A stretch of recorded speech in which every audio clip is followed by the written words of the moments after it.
Wednesday night again. What's going on, guys? Happy AEW Dynamite Wednesday and Full Gear week. This is the go-home show to Full Gear coming up this Saturday. Should be a fun Dynamite tonight. We got a contract signing between Kenny Omega and Hangman Page. We got Bryan Danielson taking on Rocky Romero and Pac versus Dax Harwood, which should be fucking beautiful to watch. So, should be a fun Wednesday. I promise, I swear on my grave that there will not be any technical difficulties tonight. Last week, I hit a restart and an update on my computer in the middle of the stream, shut us all down with 30 minutes left to go in the show. I'm so sorry about that. Won't happen this week. Got my act together, and we're here for a fun Dynamite. Fast and Furious 19 is wrapping up right now or something on TNT, and we're about to get rocking on Dynamite. Hope you guys are having a good day, good Wednesday, good week, and thanks for being here. Sorry I wasn't here on Monday, just couldn't stomach fucking Monday Night Raw, so took the week off.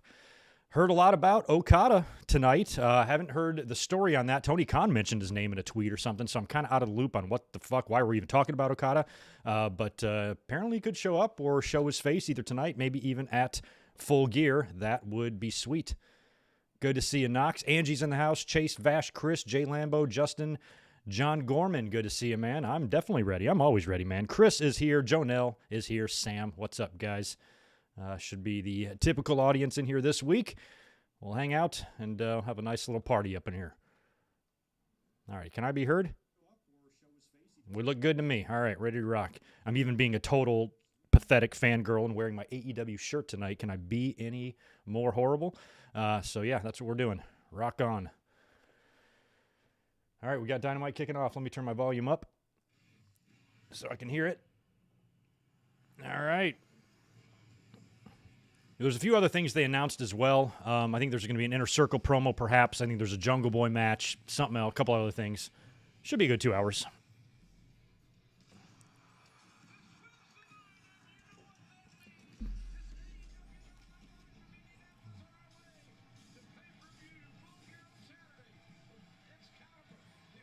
You know, we give JR a lot of crap, but 20 years from now, when we look back, we're going to be happy that we heard JR's voice for the first couple of years of AEW's existence, I think.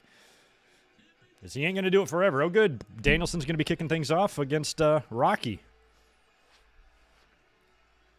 I didn't catch which city they're in. No fucking clue where they're at tonight. C-Mac, appreciate the $2, my friend. Happy Wednesday to you too, man. Always happy to see you. Alex Bryant, Ahmed, Ruben, Chaz, Deshaun Robinson in the house, right on. Derval.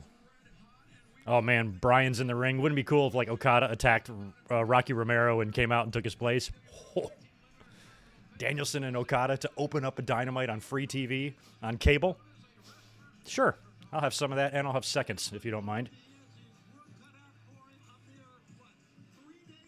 Indianapolis. Thank you, John.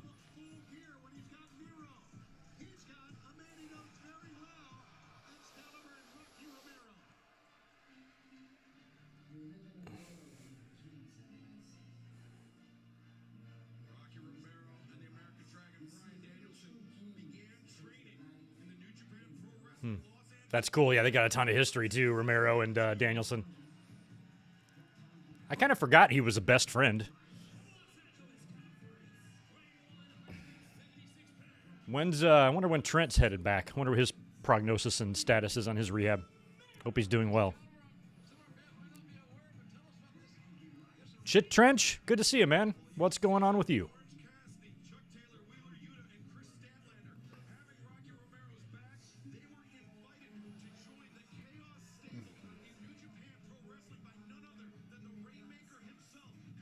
Oh, okay, there's an Okada name drop right here.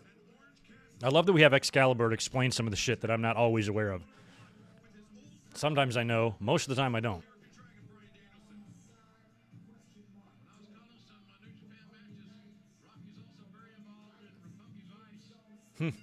Oh, that's right. JR did go do a couple matches over there, didn't he?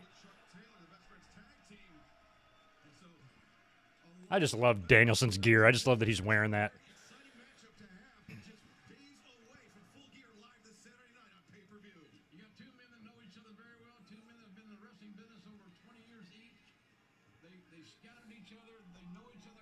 AJ Daniels, what's going on? Gregory is doing well.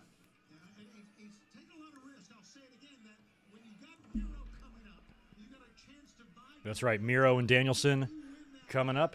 I think we're going to knock out some predictions on Friday instead of tomorrow. I'm not sure yet, but I'll bust them out here before we'll talk a little bit about tonight, too, as we go.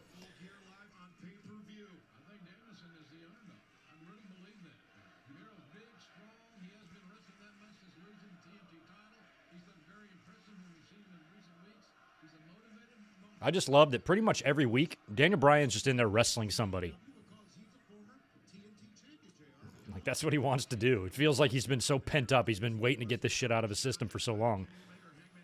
Tony Khan's like, so Danielson, what do you feel like doing? I just want to wrestle. I just want to wrestle, man. Wrestle, wrestle, wrestle. It is going to be interesting to see him and Miro in the ring on Saturday. I should look up Daniel Bryan and Rusev matches in WWE. I'm sure there's been a few. I can't recall any, but I'm sure there's been more. Or been some. I saw that Bray Wyatt is doing a movie, Casey. Not aware of anything other than that. Just saw the basics there. Haven't read the details on the movie. If he was going to turn up in AEW like this Saturday, I like that the news of the movie has come out, so people think like he's busy. Might make him showing up even more of a surprise if he does. There's no reason why he can't do both, but don't know much about it. Damn, Chris can't get the PPV. Just spent $200 at the dentist. Well, $200 at the dentist is actually not bad. Any trip I've ever had to the dentist has been way more than $200, but still sucks, especially right before you want to make a $50 purchase. You know what I mean?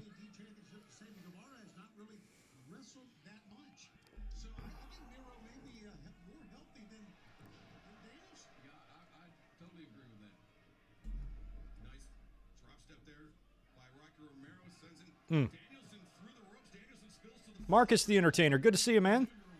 Hope you're doing well. There's Cassidy helping out. Cassidy and Daniel Bryan. They had the picture on the cruise of the thumbs up or something. That looked pretty good. Or no, that was Ospreay. Oh.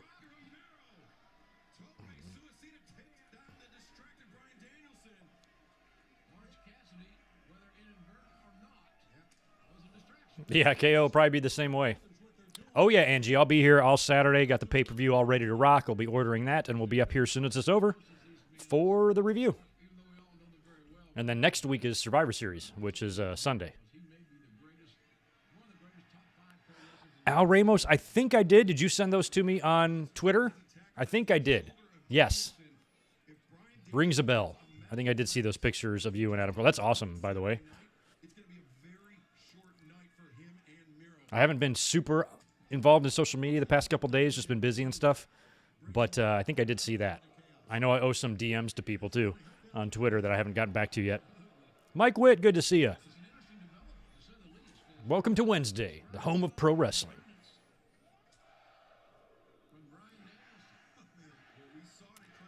Well, I don't see how AEW cannot try to get Okada in for a couple of matches at least, you know?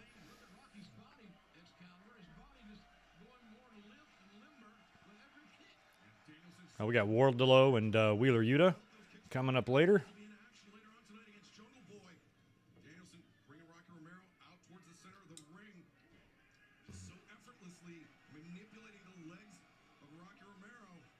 Oh, yeah, Al. I did see that. I know what you're talking about now. Yes.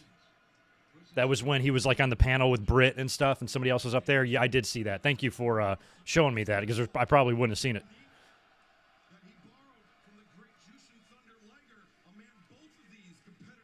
Yeah, John, 70 wrestlers just this year. If you add last year's, you're 120, something like that. Maybe even more. Chinese food and some AEW. I had Chinese food yesterday. I got this great little place right across the street there. Phenomenal. Had a little Kung Pao lunch special. Fabulous.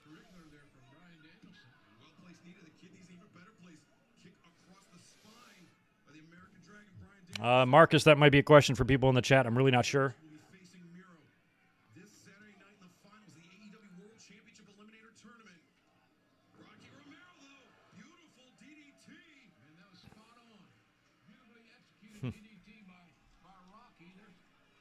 Matt Hardy's at ringside.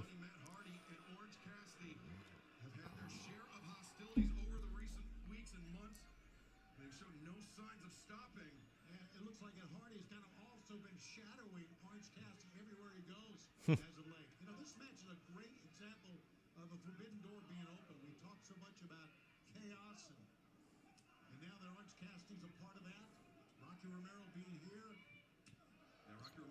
Panda Express. Or does anybody go into Panda Express and not get fucking orange chicken? I actually, a few times I've been there, don't, but I've been there a couple times, and there's just like a line of like teenagers, and like one after the orange chicken, orange chicken, orange chicken. I'm like, branch your taste buds out.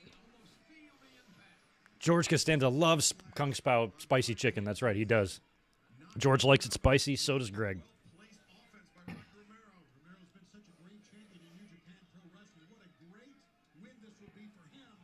Oof. It's funny, we have on our, at my restaurant, we actually have like, it's a nice, it's actually like a filet mignon, like Asian stir fry. It's really, really nice. But the kitchen, guys in the kitchen, they refer to it as Panda. Like, so when an order comes in, they're like, Panda. It's kind of funny. I'm like, why do they call it Panda? I'm like, is it because of Panda Express? And the chef is like, yeah. I'm like, that's funny.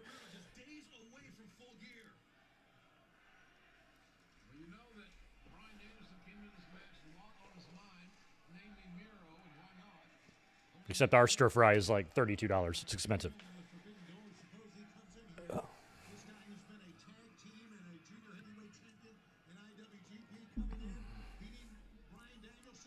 Oh.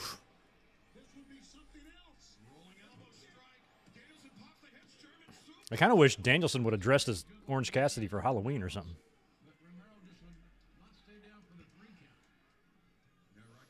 Man, what I miss being out here on the West Coast is back on the East Coast. I love the Chinese food there. Like when I lived in North Carolina, you guys have probably seen them here on the East Coast. A lot of those Chinese restaurants, they're all kind of the same, sort of like they got that big white long menu, and they're all kind of numbered, and most of them look the same. And a lot of the food is the same too, but they don't have that out here in California. I can't find like really, really good Chinese food until this place I just recently found. But even on the East Coast, the egg rolls are different. There's something different about it. They're bigger. It's just different. Like the East Coast Chinese food is different than West Coast Chinese food, and I miss East Coast Chinese food so much. I just like those little takeout places. They're cheap as hell. $10, you can get a fucking mountain of food. And that's one thing I miss about the East a lot.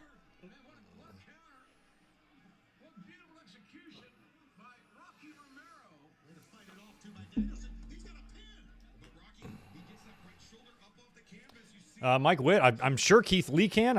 I don't know her real name or not. I'm not sure I don't know the details on that, but I think Keith Lee's name is Keith Lee, right? So he's cool. Yeah, he came in as Keith Lee, so they're not going to be able to keep his name.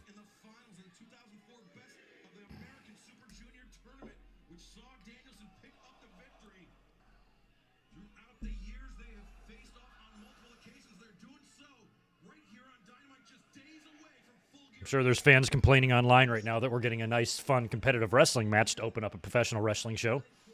Why don't they have any stories? It's like, you are programmed by WWE. You got to unravel that line of thinking. Oh, my God, that was nice. Cross arm breaker. He's got...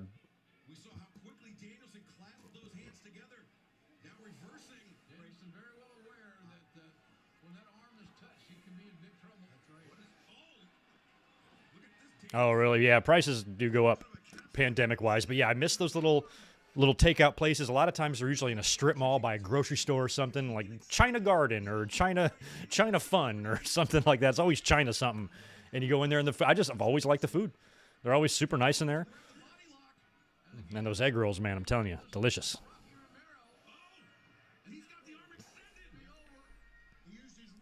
Yeah, God forbid we get a wrestling match on a pro wrestling show featuring who many would consider the best in-ring professional wrestler in the world. Somehow that makes AEW stupid and doesn't know what they're doing. That's the opinion that's out there. That's what tribalism will do to you. It'll fuck your mind up. To where you actually complain about something like this.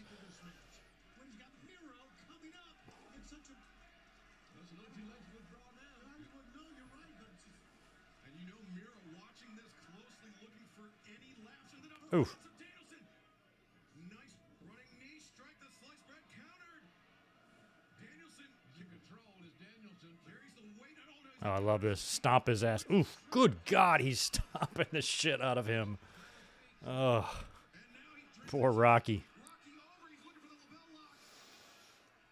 Rocky knows as well as anybody what's coming. So instead, That's it. Tequila Sunrise this time. I like that Danielson wins with a variety of submission holds. Label lock, cattle mutilation. has to look out for this Saturday night live on pay-per-view. American Dragon Bryan Danielson has 1 million ways to You don't see that with a ton of stars. Some people have multiple moves, but they never win. They always win with their finish. Not Danielson. He's like, maybe I'll win with this move tonight. Maybe tomorrow I'll win with this move. I got 3 submissions and a finisher that can pin you.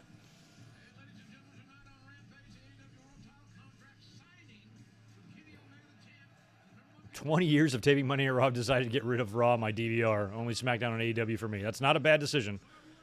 I have virtually zero interest in watching Raw right now, probably until the end of the year. Like, what are we going to see? What are we going to get on Raw? Like, do we give a shit about the build to Survivor Series? No. We might get Roman on the go-home Raw or something, but other than that, who gives a shit? So don't be surprised if I skip this Monday too. I just don't feel like there's any reason to watch the show. No, Seidel and Moriarty against Dante and Leo. That'll be fun. Who would I want to see Okada wrestle in AEW? Everyone. Kenny, Danielson, Cole, Page. Everybody.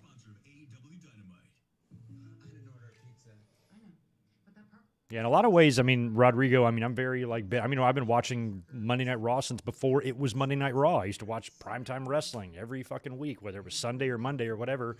And when it turned on to Monday Night Raw, I watched the very first one from the Manhattan Center, watched them all through the Attitude Era, attended a ton during the Attitude Era, recorded every episode on VHS to where I got a big-ass binder now full of Monday Night Raw DVDs that I personally taped myself. And it's been nearly 30 years, 28 years now. And next year will be, 29?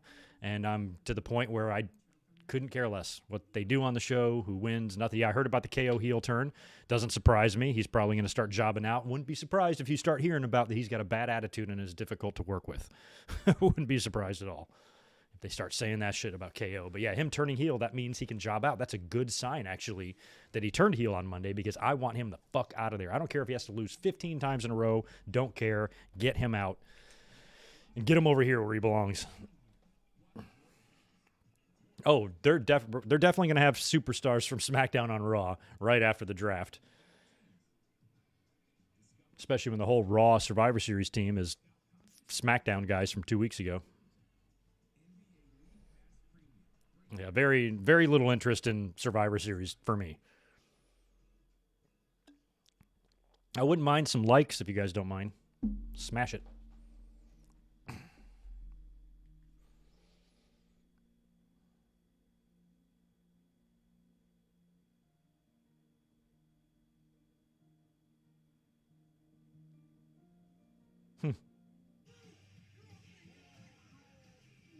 I'm just reading. That's funny. I was just saying that, how I was talking about Danielson's submission. I'm reading through Twitter, and I see 4 out of 7 tweets, people mentioning how it's cool that he wins with different shit every match.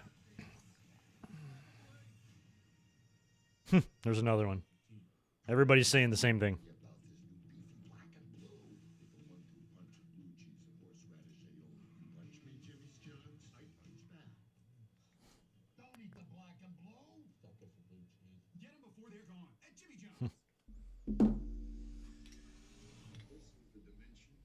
He could be Owen Kevinson in AEW. That would be crazy hilarious. But no, I think he'll be Steen. Yo, if Steen and Zayn showed up on the same episode, I don't know. I think their contracts are too far apart.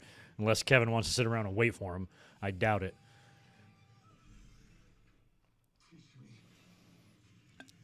What's up, Undisputed Studios? Good to see you. Oh, you know what, Chris Sulima? I forgot to tell you. I haven't put the link up yet, but I got everything ready. Survivor Series 89 is one that I'll do, but I've already decided what we're doing Sunday. This coming Sunday, Survivor Series 1996, 25th anniversary of The Rock's debut, and we're only missing it by a couple of days. So we're going to do 96 first, then we'll do some other ones for the rest of the month, even after Survivor Series, because nothing's going on in December. So yeah, 96 this Sunday.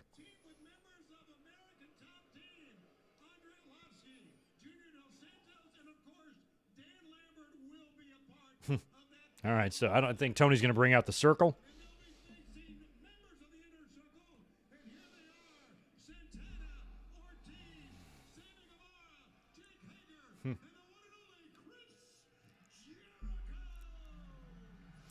Rodrigo, I'm going to play War Games by ear. I can't believe I've done it, but I've just given up NXT. Like, I loved it the way it was, and I'm not saying it can't have moments of greatness now. It's just based on the comments. It looks, in the little bit that I've seen, it's a fucking circus, man. And how are you going to do a splish-splash colory looking like War Games? You know what I mean? I don't know. If I'm home, I will be. If it's a Sunday, I'll watch it. I'll review it, I suppose. But, yeah. NXT is no more for Greg.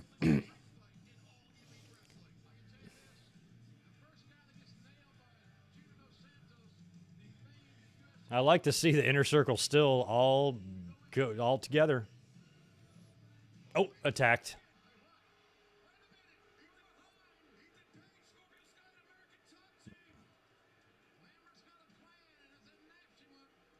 Jericho's getting elbowed. To be honestly, I don't like MMA guys in the ring because their shit doesn't look good. Very rarely. I mean, there's only so many Rondas and Brocks, you know what I mean, who can just pick it up like it's nothing. I mean, when you're used to laying it in for real, how can you train your mind to pull your shit, you know? And vice versa. Like, I always worried about wrestlers getting into MMA because they're so used to, you know, holding back. I'm like, no, you got to lay your shit in now. This is real.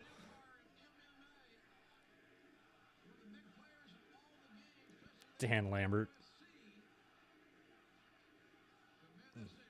Like, I think Lambert, he's going to get some fun heat on Saturday. I mean, I really hope they open him up. Like, I think Dan Lambert absolutely has to bleed.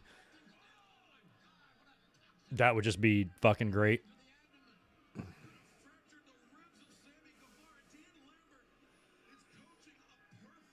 I mean, they're doing some stuff. I mean, I know everybody likes that Italian guy. There's that guy that hates the woke mob and shit, and the guy who is like a woke guy or something. And then Wayne Bloom's kid like found a dead body on his property or something. That's like all the ones I know. But I just think some of that's kind of funny. But and I think most people are giving Toxic Attraction some pretty good reviews so far. They definitely have it down in the looks department, and Mandy Rose has done great. I think her move to NXT was a good move for her. AEW is pretty good so far, Victor. We got the American Top Team and the Punchy Face Boys whipping the shit out of the Inner Circle here. They jumped them in the aisleway. Jericho has very red shoes on. They're extremely red. Even the bottoms are red. Oh, Jericho's going to go through a table. What are they saying? Lambert is going to powerbomb Jericho through this table. Tony D, that's his name? Or D'Angelo or something? What's his name? Muscles Marinara. Okay, here we go. Powerbomb to Jericho. This is great. That did not look good, but whatever. This ensures that the Inner Circle is going to fuck Dan Lambert up on Saturday. I'm almost glad that they put Jericho through a table and Scorpio, brother, you can't come out here in a turtleneck, man. Jesus, jumping Christ. It's fucking 2002 up in here. Are you a member of 98 Degrees? Could I see Ken Shamrock in AEW? Maybe for an appearance. If you could put like 1998 Ken Shamrock in AEW, then I'm all about it. But Otherwise, if he comes in to just do something fun, sure.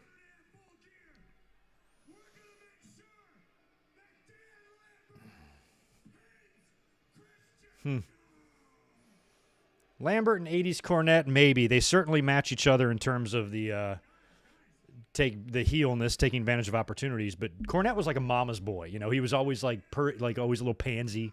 That was kind of his gimmick. Lambert talks all tough. He's trying to be like Mr. Alpha Male, man. Oh, they want Lambert to put him in the walls of Jericho. Cornette never acted like a tough guy, really. He cut good promos.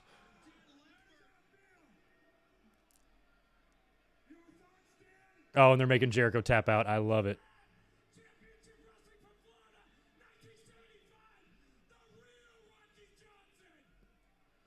The real Rocky Johnson.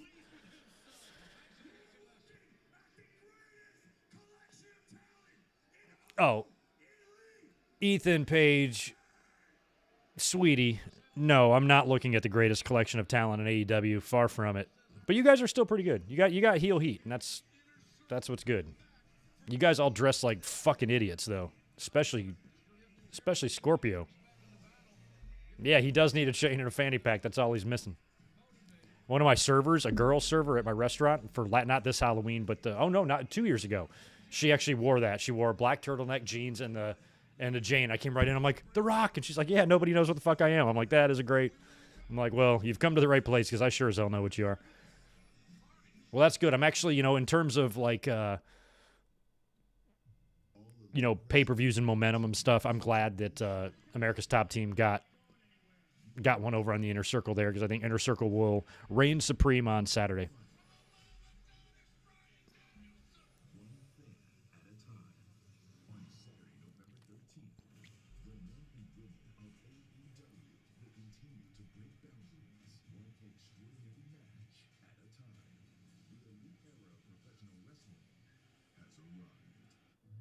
The Elite Era.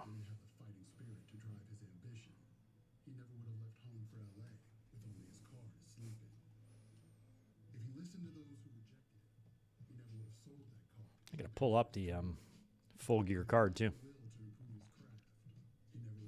Man, it's funny. I think Chris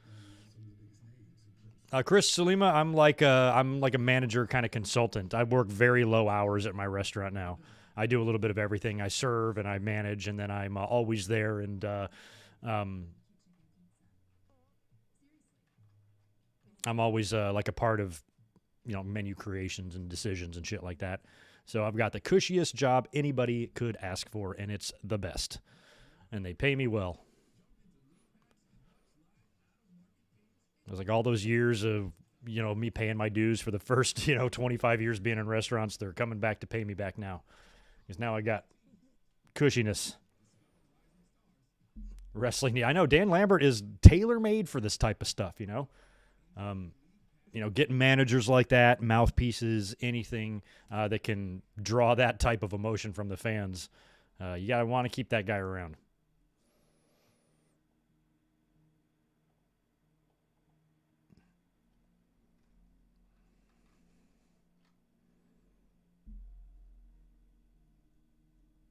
Dan Lambert is the type of guy to order a well-done steak. He probably does.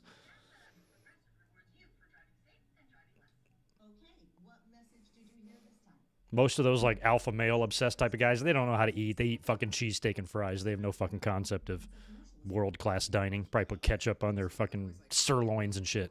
I'm going to a silent retreat next weekend. My niece got kicked out of one of those. For talking? Grand larceny. How about we get back to the savings? Yeah. I love that Flo is still going, man.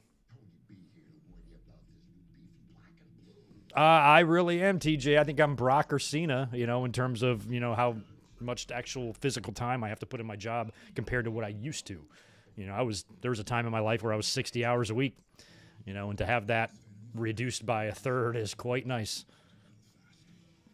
But I also have the YouTube time and stuff like that, so it's not like I don't do anything. I do plenty on YouTube and my other job. I keep myself busy.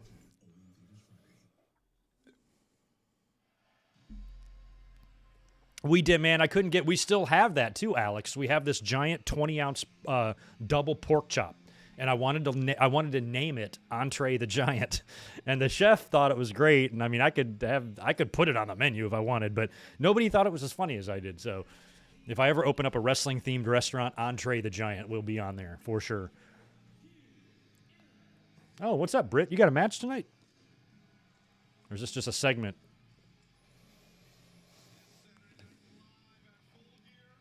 This Saturday Night Live.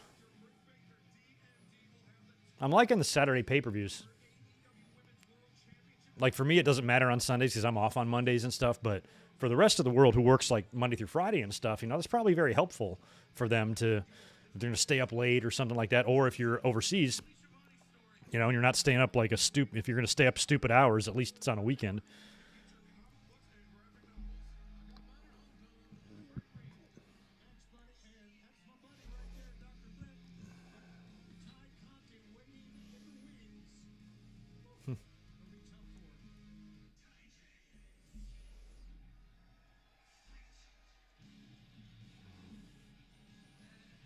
Oh, Anna Jay and Ty Conti. Oh, I like that they're a little matching BFF gear. Good for them. Oh, what are they called? TJ or something? Oh, yeah, it's Tay and Jay, so I like that. Oh, yeah, trios match. That's right. I saw the advertisement for this. So it's Hater and Rebel and Britt against these two lovelies and somebody else. I don't know who. Oh, Thunder Rosa. That works. You hear that? People love Thunder Rosa.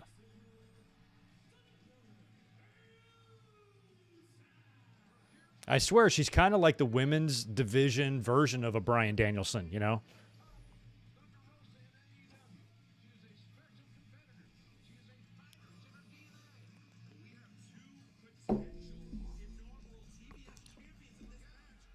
Oh, I don't think anybody would think you were lying about that, Jose. I think most people would be in agreement. Currently, overall, not that this can't change and fluctuate through time, because I don't believe in tribalism at all. Right now, AEW entertains me far more, 10 times more than anything WWE's doing at all. So that might change. Maybe in a year, I'm like, you know what? AEW's fallen off. I'm kind of liking WWE a little bit more. We'll see where it goes.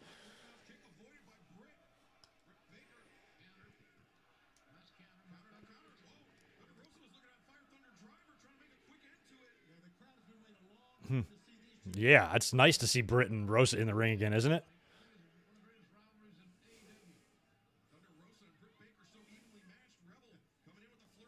I like Rebel.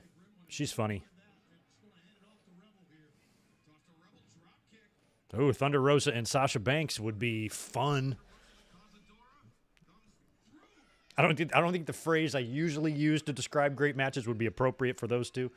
That passing thing I always talk about, but that would be a fun match to see. Dream match for sure. And you know what? They're so young. I guarantee you, at some point in our wrestling fans' lives, we will see Thunder Rosa and Sasha Banks. Although, if it ever happens, one of them is going to have a different name.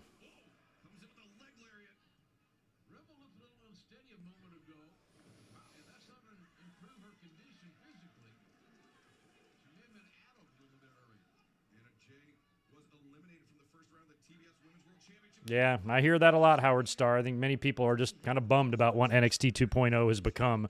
There are some moments on there that are kind of entertaining, apparently, but overall, man, sad almost. Kind of depressing. That's right, Rosa versus Hayter is the next round of the TBS title. Rosa will get by her easily. And I think Rosa will take on the winner of Jade Cargill and whoever she's facing. So Jade Cargill and Rosa could be interesting. A lot of people think Jade's going to go all the way and take that title. That title's made for her. I don't know. I feel like that could be. But I also feel like Jade needs a lot of work. Who do you think? Here's one. Here's a poll that I'd like to put up on Twitter. Who's better in the ring, Jade Cargill or Nia Jax? Place your bets below.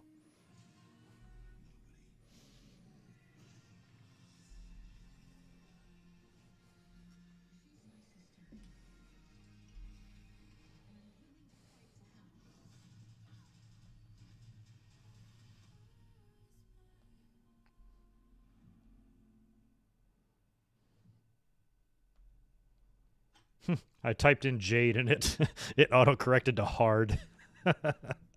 Hard Cargill. That almost fits. Hard Cargill. Oh, God. Let's see what Twitter says. And they want to make Nia now. Now Jax. Hard Cargill against Now Jax. All right, let me fix that. Goddamn autocorrect. Jesus.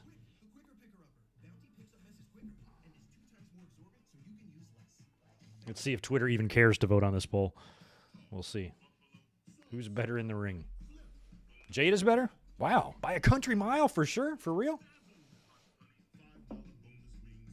Every time I've seen Jade work, I mean, she hasn't been like the drizzling shits or anything, but she ain't ready. That's for damn sure, at least from what I've seen. Maybe I'm just not paying attention.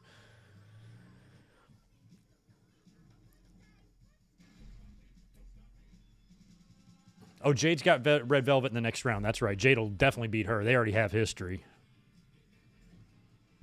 Yeah. I think Jade has a lot of potential, too, and this is one of those weird situations where in a weird, perverse way, I think Jade would probably benefit a little bit better from being in the Performance Center and being around all those trainers and really, working with her and stuff. I don't know what kind of, training and work she's doing when she's off in terms of in the ring and stuff, but I think she could benefit from a lot of those super experienced and legendary coaches they have there. She should go down there and spend a couple of years at the PC and then, give her notice and then go to AEW, go get her training there, and then hop over and use what she learned in the competition. I'd love to see somebody do that.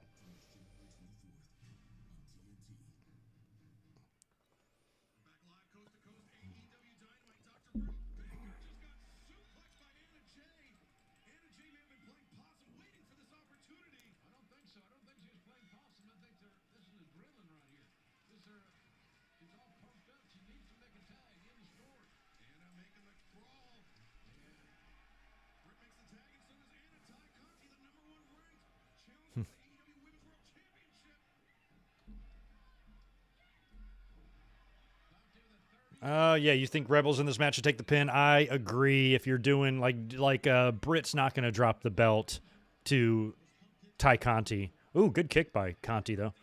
Damn, she hit all three of them girls. That was not bad. So I think maybe she should get a moment here. I don't think they'll do the deal. If this was WWE, Britt would be taking the pin here. Conti would pin Britt if this was WWE. Guaranteed. Hopefully AEW doesn't do that.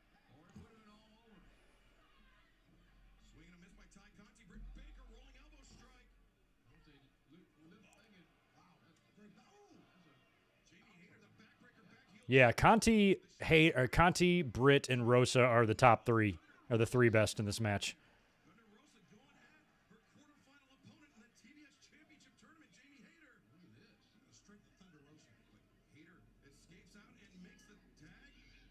I forgot, somebody pointed out who, I guess Hater's gear is kind of similar to someone. It kind of reminds me of Owens a little bit, like near the end when he was teaming with Jarrett, but I can't remember who her gear was kind of patterned after.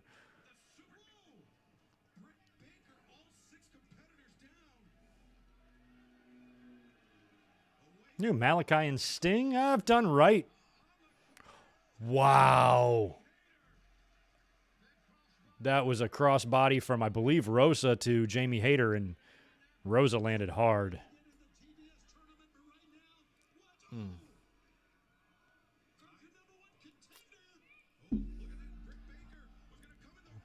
Nice armbar. Nice call. Rebel's there to take the pin. Good call. Like I said, if this was WWE, Britt would have eaten that pin.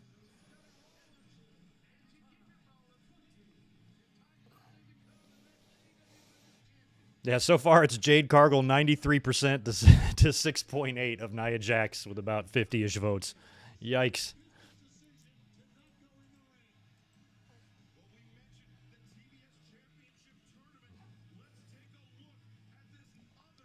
I like Jade Cargill and everything. She just annoys the shit out of me on social media.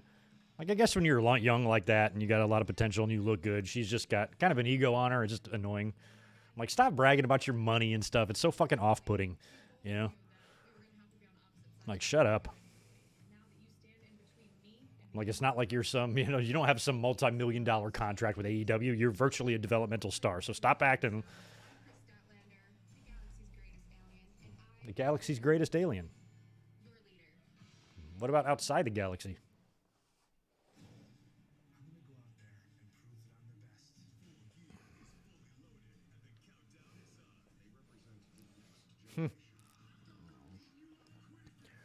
If I ever do a wrestling-themed restaurant, do a Greg Gagne themed dish for me. Okay, the high fryers. Maybe like, okay, the high fryers. It'll be fries sprinkled with weed. Dipped in cannabis ketchup. High fryers. There you go. Introducing new Holiday Blend Coffee, a warming blend with notes of molasses and dried fruit to spark your spirit and give you that holiday hustle. Sit through the holidays with a medium Holiday Blend Coffee for $2. Or high fryer Brunzel sprouts. Jim Brunzel. Get it? See what I did there?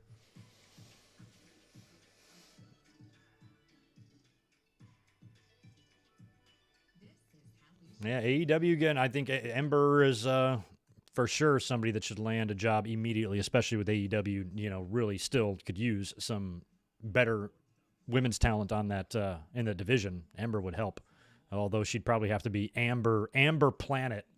That's what her name's going to be. AEW has signed Amber Planet.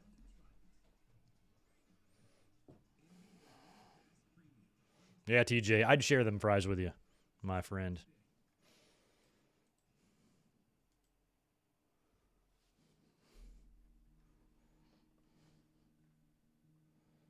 Wow. I guess I really underestimated people's opinions of Jade Cargill in the ring. I just assumed everybody thought she needed a little work, but as much work as she needs, I guess she ain't as bad as Nia Jax. I could have put a fucking corpse on the other end of that pole, and I think the corpse would have won.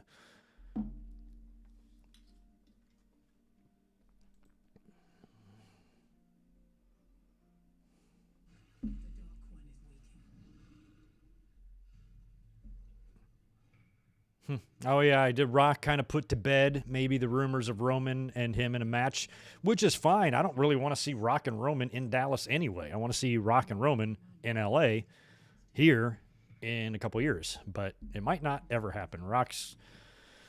I thought Rock's window was closing at like WrestleMania 29, like when he lost to Cena. I'm like, he could maybe come back and do one more match. That was 10 years ago, you know? So, like, I just don't know.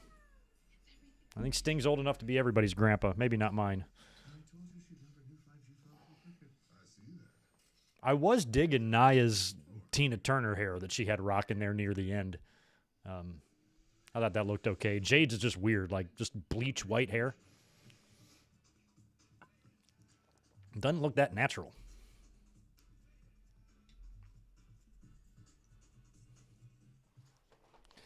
People say, well, if there's one thing that wrestling fans absolutely fucking suck at, it's letting shit go. Probably the worst of any people in the world when it comes to just being cool and chill the fuck out. They don't know how to do it. It's not in their genetic code.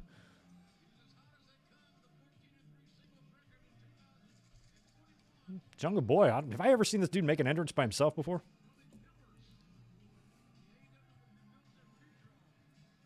His fucking Tron is hilarious. Video Tron is hilarious. He's in the stream putting water on his face. Like he really lives in the jungle.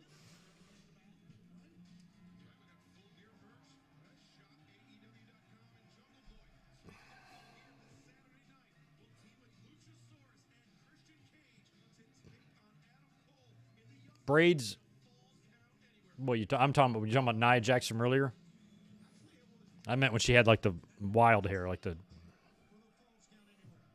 Yes, I want Bray to show up on Saturday night, but I don't know. I think it would be awesome. Where would you stick him? Where does he interfere? Oh, it's the. Let's hear what his caster's rap. See if he has got anything crazy to say.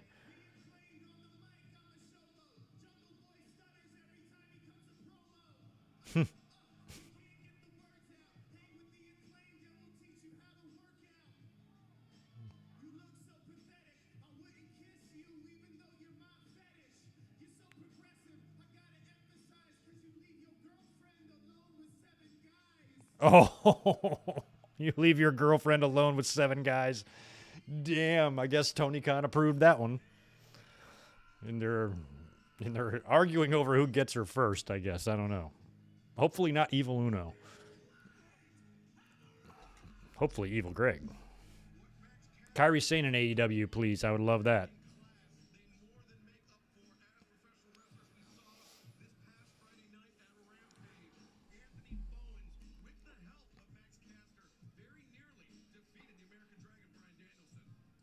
Yeah, Jungle Boy's got a little facial hair.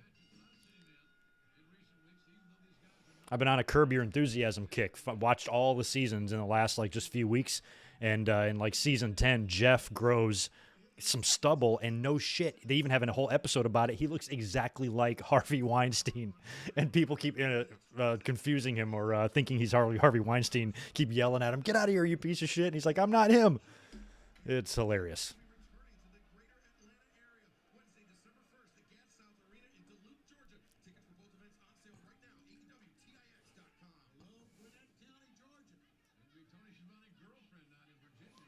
Who wins a rap battle, Max or Cena or Hit Row? I don't know. Probably Cena. Could Nia go to AEW? Sure, she can go right up to the ticket window, get herself a ticket, and plop her ass right down there in a seat, upper deck preferably. And yeah, she totally can.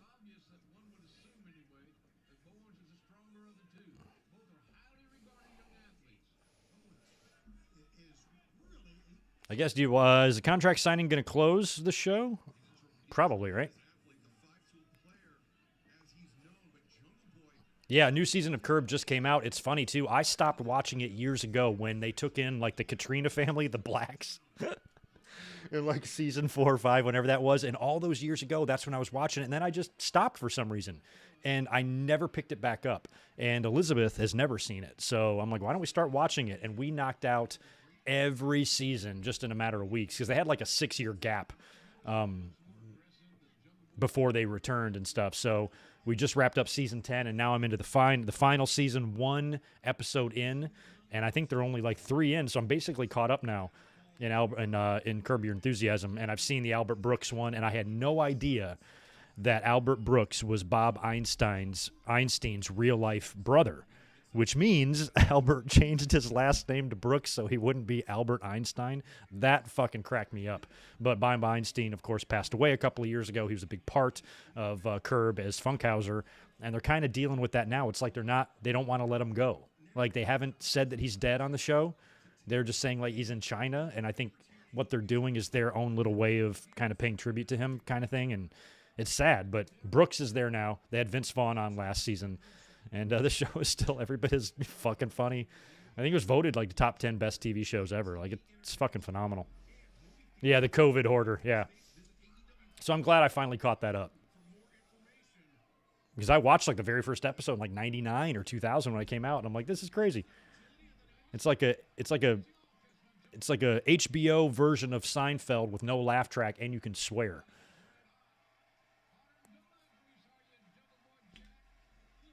And there was an episode where he starts figuring out that nobody wants to sit by anybody wearing a MAGA hat, so he starts wearing one to restaurants and sushi bars, so nobody sits next to him. It's pretty funny.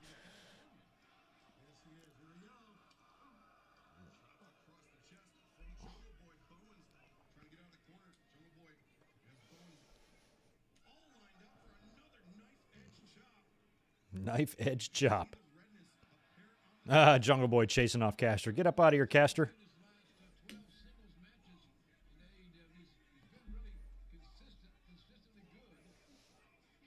Yeah, I'm not very good at talking about TV shows because there's so much I don't watch. I don't watch shit. Never watched Sons of Anarchy or never watched Breaking Bad. Never watched Game of Thrones. Never watched anything like that.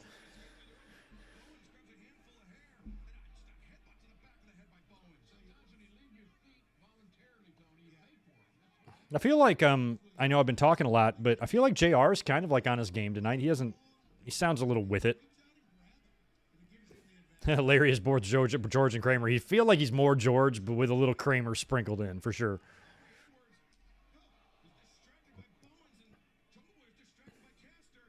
It's every episode is just him getting kicked out of somebody's house. Every time. Get the fuck out of here. All right, pitcher in pitcher.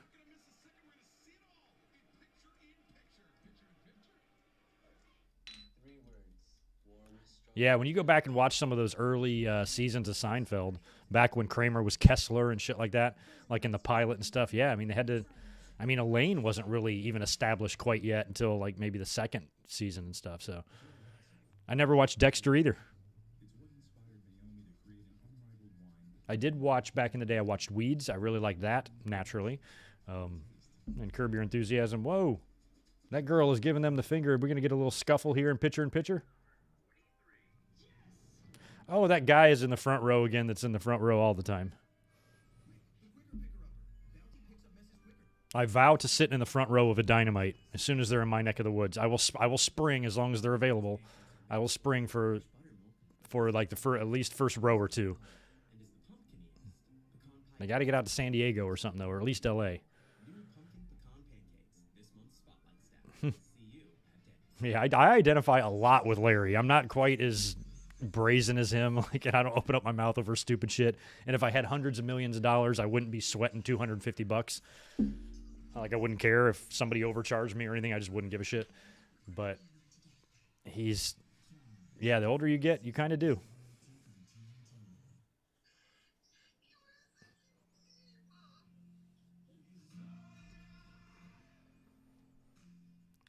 Why are you crying, girl?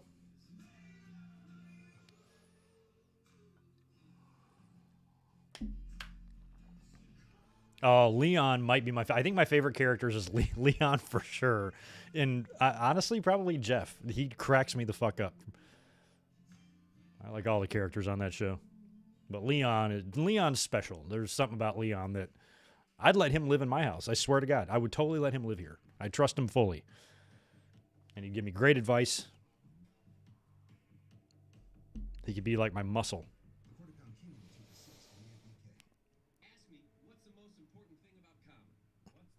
Yeah, I can get WWE to sponsor me to go to an AEW event. That would be nice. I don't want WWE's help. Fuck them. I'll pay for it. Remember the show from the 90s called Raw is War? Yep, that show was pretty good. Then 9/11 happened, and all of a sudden it was just Raw. And Armageddon became Vengeance.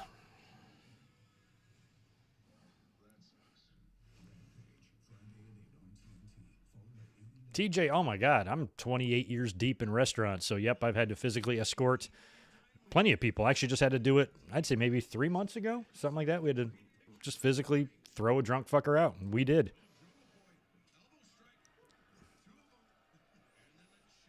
But restaurants are usually, all the ones I've ever worked in is really real well protected. If I couldn't, normally a drunk customer I can handle because they're drunk. And even if they wanted to get violent, they're drunk. They're not going to be able to do anything except fall on their ass. But if I can't, if something's a little bit too extreme, I got a kitchen full of Mexicans. They'll come and fuck that guy up. So I am not worried at all. All I got to do is say, go get Carlos, and Carlos will handle his business. So I'll handle it myself. And if I need backup, I've got backup. And most of these customers that want to be crazy, they ain't got backup. We do. So if you're in a restaurant, don't act crazy because you do not want an entire kitchen staff coming out and putting you head first into the toilet.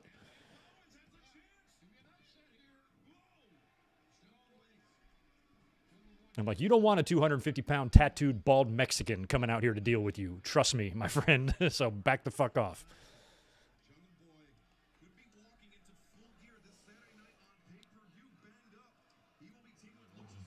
Lana comes out Saturday to help Miro.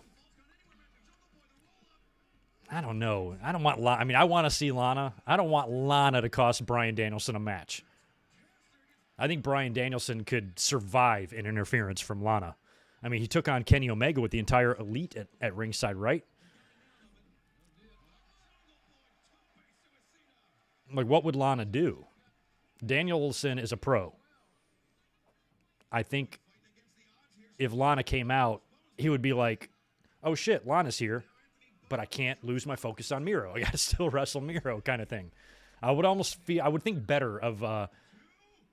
expect better of Danielson to be able to overcome that. So I think Miro will still win. I think Hangman, if he's going to win, obviously needs a heel challenger. But I don't know if Lana's enough, to be honest with you. But you could be right. I did not see an Adam Cole match advertised for tonight, but I'm not 100% sure. I'm like 90% sure.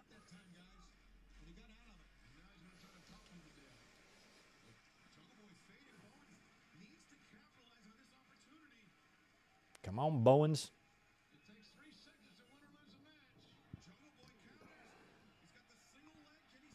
Oh, what's he going for? Oh, wow. Snare trap?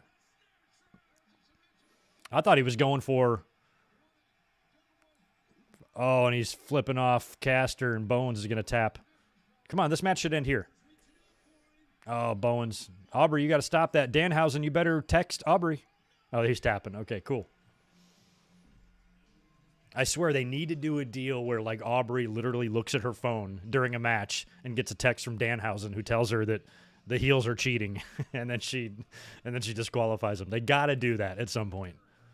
Even if it's on Dark or Elevation, just do it. Just do it to be fun. Oh, Bobby Fish. Is he going to attack Jungle? Why is Fish out there kicking his ass? You dickhead. Because this isn't to do with their Full Gear match. Christian and Jungle are taking on what's their faces, right?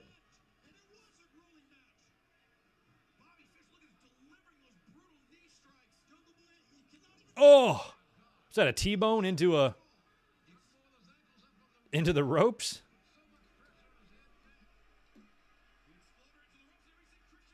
Here comes Christian. What do you think? Do we get a Christian turn at the pay-per-view? They're taking on Cole and Bucks, right? So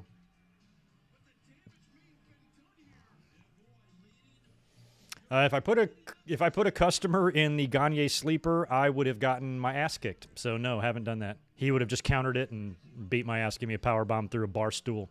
I would have been finished. So no, I would never attempt that move. I'd rather do something. I'd rather do a move to somebody that will actually hurt them, you know, like the People's Elbow or the Cobra, you know, something with a little power behind it, you know.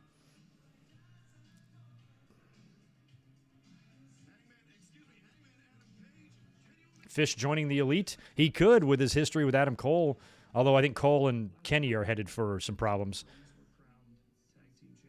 Or maybe Fish could be kind of like a satellite member of the Elite where he's kind of around them, but not a full-blown member until he does something to achieve those stripes. Hangman Adam Page has had a lot of heartbreak. He's had a lot of setbacks. You can only fall short so many times before. Oh, good. Okay, we're going to get in a Kenny and Hangman package. I'm going to go grab another fresh Stella. Don't go anywhere.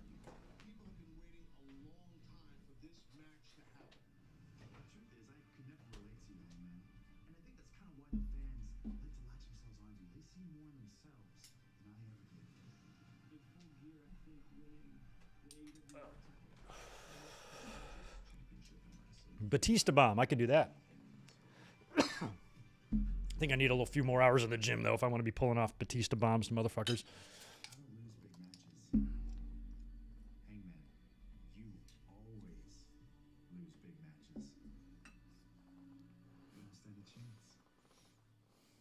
Garvin Stomp. That's actually an awesome move.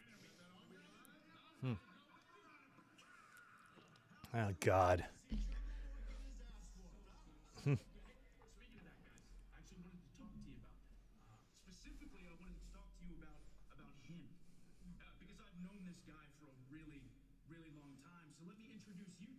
Bobby Fish. So cool to see them together. Hello, guys. How happy are they just to be not over where they used to be? We know Bobby very well. Listen, I know you're the new guy here, though. I just want to make one thing clear. AEW, there's no dispute. It's the era of the Elite. There's no dispute. Super click. If one of my good friends, Adam Cole, vouches for someone and he says he's cool, I mean it. I guess we're cool. I mean it. And speaking of that, Bobby, I got an idea. How about 2 days' time? It's Bobby Fish versus Jungle Boy, where you... Okay, that's going to be Rampage.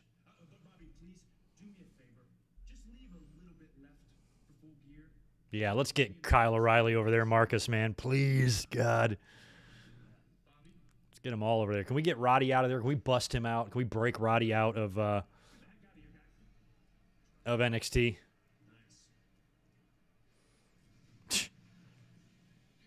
I like that Nick Jackson wears a fucking romper.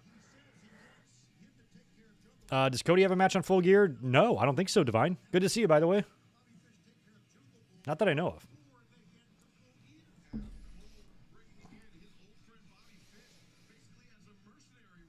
Well, O'Reilly's contract was reportedly up in December. Strong probably has a ways to go, but I don't know.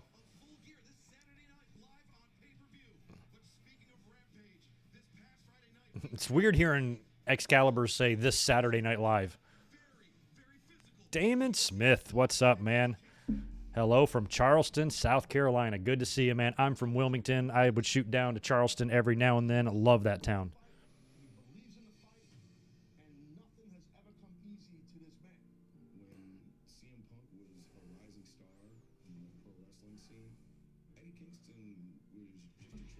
Oh, they're going to replay this package that...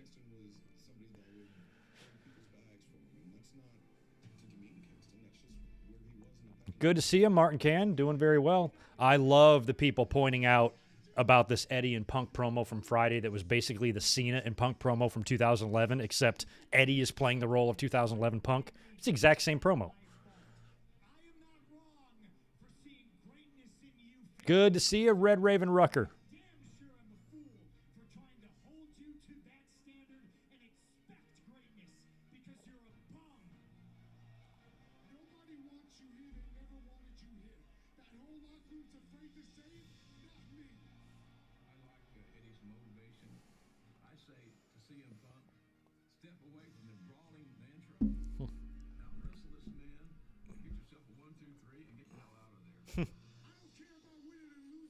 I mean, do you think there's like a slight chance that Eddie actually wins at the pay-per-view?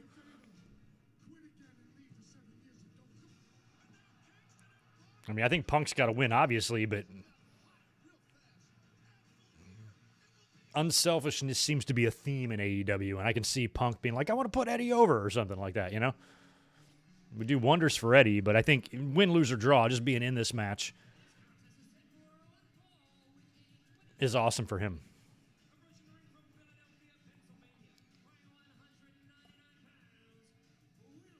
All right, I forgot who Wheeler's taking on. Oh, it's right. It's Wardlow. That's right.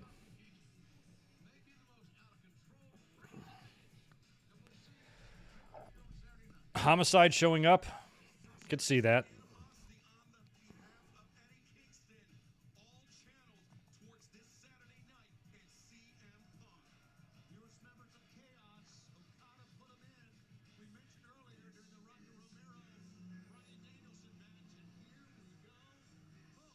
Here comes Wardlow. I haven't seen Wardlow wrestle a match in a while, it feels like. It's been a while since we had that cage match with him and Cody that he was kind of coming out party there. 19-3, huh?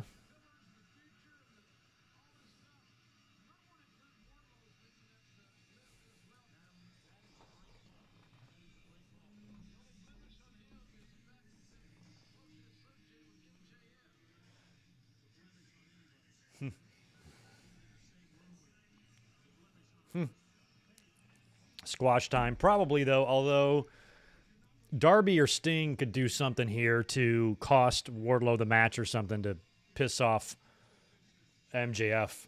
Yeah, Trent is still injured. I was just asking about him a little while ago, about his prognosis. I can't remember when he went out, but I know it's knee, I think, and that takes a while.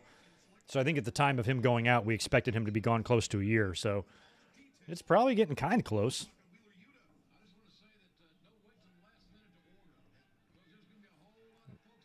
Don't wait till the last minute to order. JR, this ain't 1986. It's totally fine. I'm going to wait till the last minute to order. Right before the pay-per-view, I'll just go up on Fight or what do I do? BR Live and order it.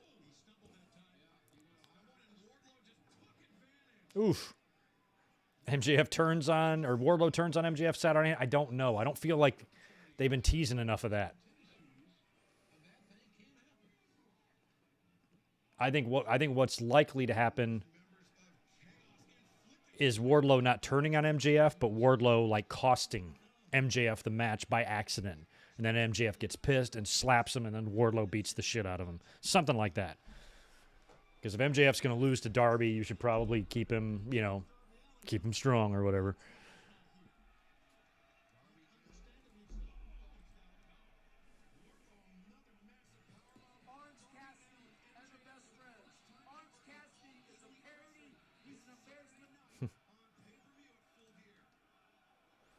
Jade Cargill still whipping Nia Jax's ass in that pole, 85% to 15. All right, poor Wheeler's going to get another one here.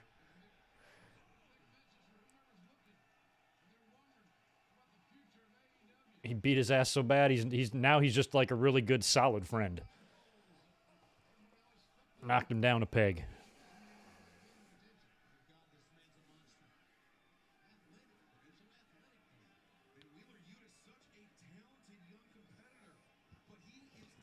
It does amaze me how WWE never got their hands on Wardlow. I mean, he's got that Roman look to him,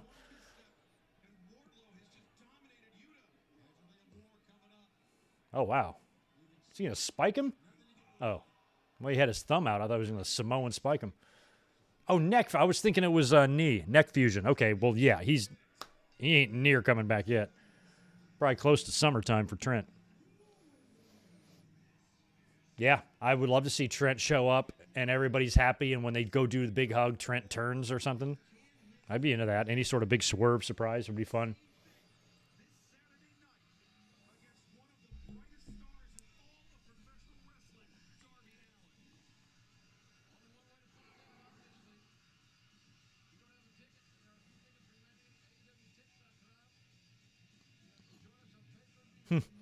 Everybody's commenting on that Thunder Rosa high cross from earlier.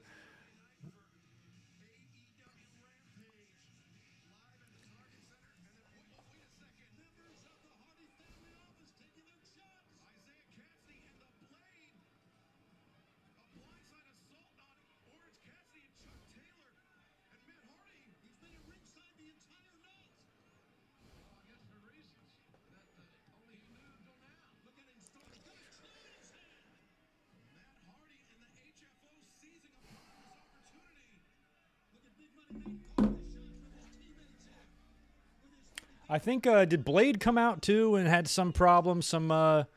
He opened up about some sort of mental health stuff and struggles, and we wish him the best. Poor best friends are getting worked over. He literally gave it to Cassidy. Here, put this on your head. Cassidy's like, okay. Oh, he's going to twist to fade him? It looked okay. Not as bad as I thought. I've never seen that, though. He put the chair on his head and then twist to faded him down on the chair.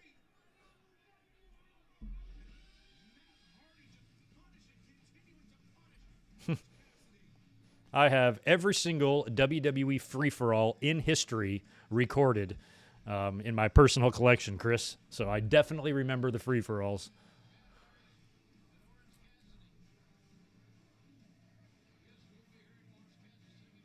No, Will Raleigh Sport. I did not catch Terry Gordy's daughter on Dark last night, Miranda Gordy. She lost in 45 seconds to Ty Conti. She looks just like her dad.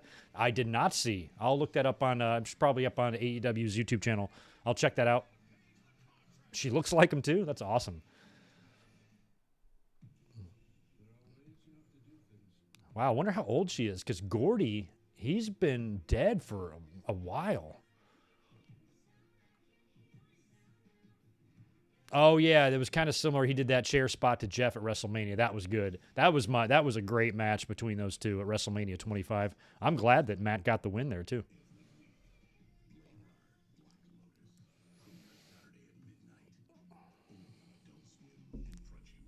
Wardlow thinks he's Psycho Sid. There's only one Psycho Sid. We're going to be seeing Psycho Sid a lot on Sunday in our Survivor Series 96 watch-along when he beat Shawn in the main event in MSG. What a weird night that was. That was like the beginning of Bizarro World, kind of. We're like, what's going on here?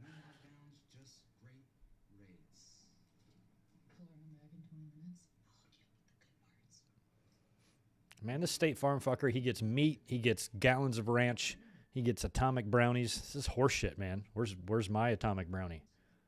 Greg's great. Greg does great things. Nobody shows up at my door with ranch. It's fucking bullshit, man.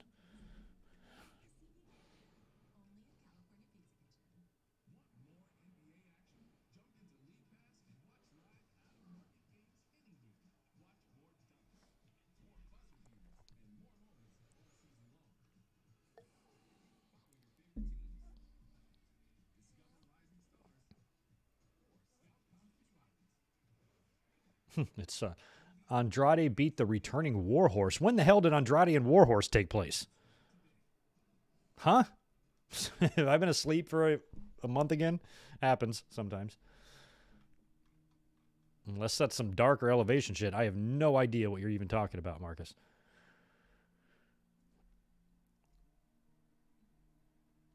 Rodrigo, I think we were going to see Ric Flair on AEW, but I think shit got a little dicey there when the Plane Ride from Hell Dark Side aired, and I think they're, at least for the time being, going to distance themselves until shit blows over, maybe. That's what WWE does. Sometimes they just wait for shit to blow over. So that happened on Dark. No kidding. I'm way behind or something, or out of the loop. I got to check that out. And that happened this past week? What the fuck is wrong with me? Here, there's a commercial. Let's pull up AEW.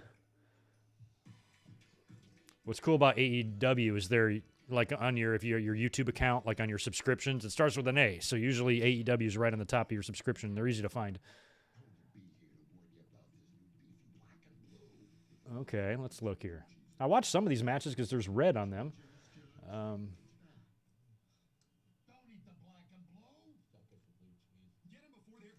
I don't see it on here, so I don't know where the fuck it is. Oh.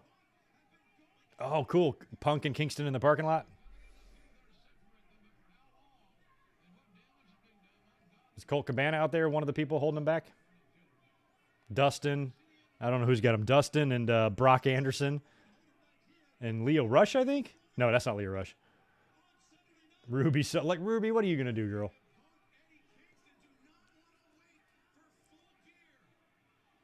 No, it might be Mark Quinn. That's Private Party out there, maybe. No, I don't know who that is.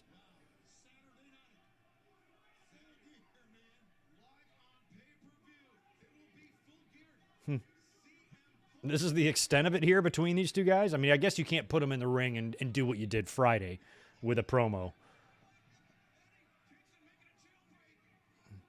Ooh, I kind of like the wide shot there of Eddie running. You know, usually WWE's parking lot brawls are so confined.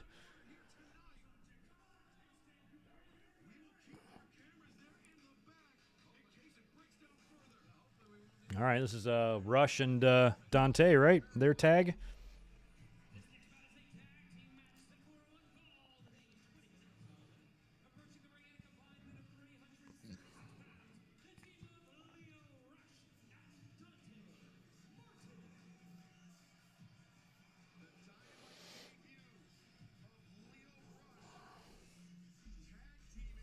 Look at Leo Power Ranger Rush.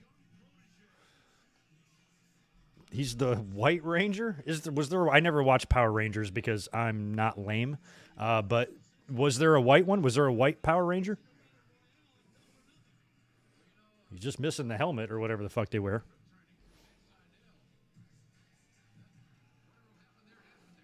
Do I see Liv Morgan and Logan going to AEW to be with Ruby? No, Liv's under contract. Logan's pregnant, I think, right? So not in the immediate future. I think anything like that happening is like 2 years minimum away of being even possible or close to reality.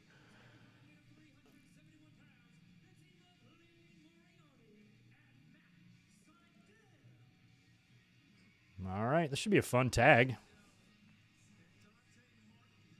I didn't know about Leo Rush's grandmother. That's a shame. When did that happen? Sorry, Marcus. I know I had to disrespect the Power Rangers. But just when that show came out, I was too old. I was like 16 or 17 years old, so it really wasn't something I was going to watch. But one of my sisters did. My youngest did. She's 9 years younger than me, so that would have lined right up with her. But Greg, he's not a Power Rangers guy.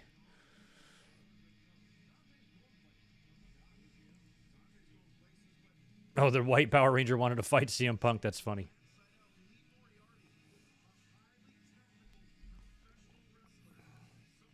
Oh, that's a shame. Well, props for him. Props to him for being out there.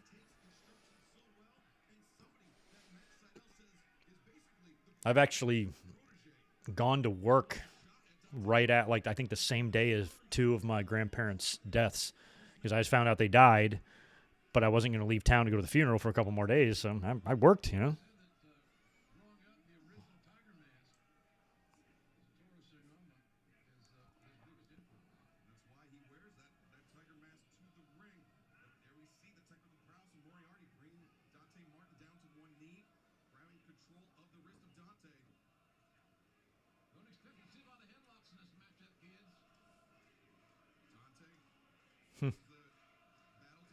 I like that they're saying, just chanting Lee Moriarty. That's awesome.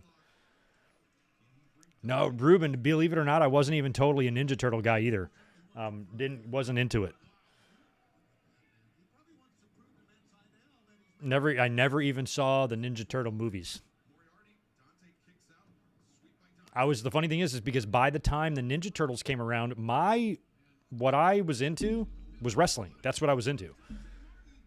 And I was an active kid. I played sports. I went out and played. I did a lot of stuff. So I didn't have a whole lot of time to like watch stuff and TV shows that I liked, and Ninja Turtles was just never a thing. I was fucking 90% wrestling, man. 90% wrestling, 5% movies, 5% sitcom. That's all I was.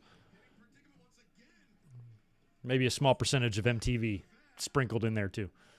But like Moriarty and Dante. Oh my God, that pinning. Wow. I don't know what you call that. Good stuff. These two kids are like 11 years old each. Fucking world ahead of them. Sky's the limit.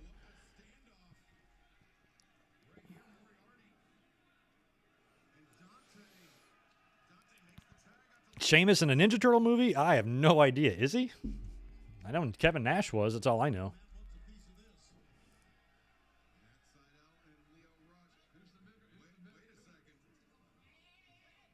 Hey. Ooh. Yeah, give me some Seidel and Rush. Give me 10 minutes of this. Look at how quick this little fucker is. Leo Rush has always blown my mind. Like, there's a ton of, like, stupidly sick, crazy athletic people like Ricochet and Seidel and others, but Leo does something just different to me.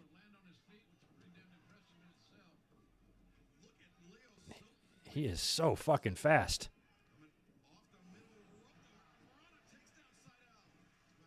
What does JR say? He's quicker than a dry heave or something?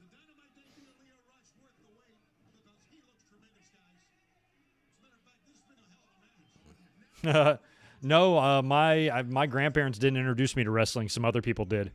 So my grandparents didn't really know much about it.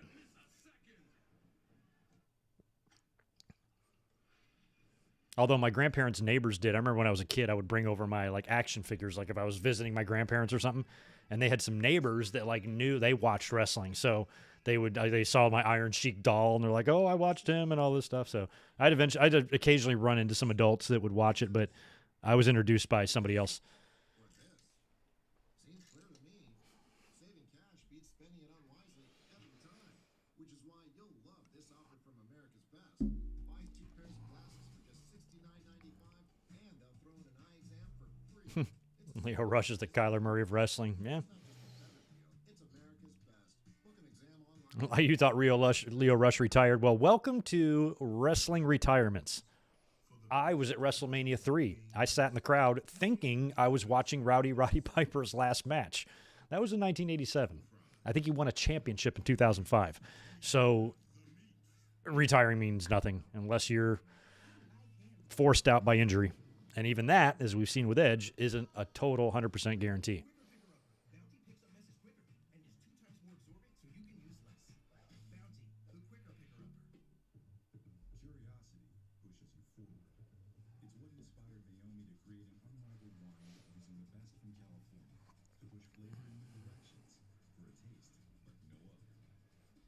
Yeah, Chris, I still have all my LJN, my big rubber figures. Back a couple years ago for my 10-year anniversary, I did like a video of my like memorabilia collection and shit. It's on YouTube. You can check it out. And I show all of my action figures that I kept. I just kept them in a duffel bag. I still have them to this day.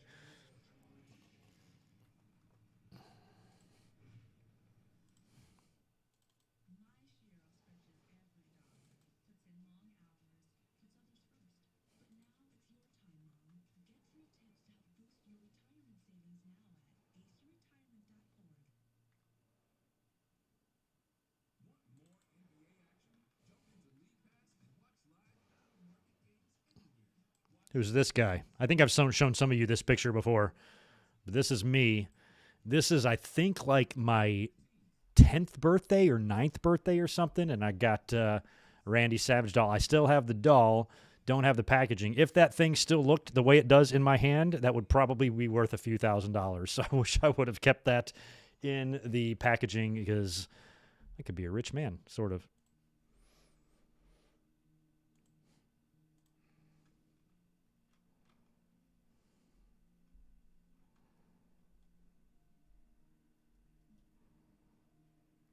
You know who's got one of the best LJN figure collection I've ever seen is the owner of Fightful, Jimmy Van. Holy shit. Sean Ross Sapp did a video where they were going through his shit. He has like everything. He has every one of them and all the different series boxed, sealed. It seemed like he had every one. I've never seen anything like it. My jaw fucking dropped. So go look it up either on Fightful's page or just search maybe Jimmy Van LJN collection or some shit on YouTube. You'll see the video. It's nuts. It's crazy. It's crazy.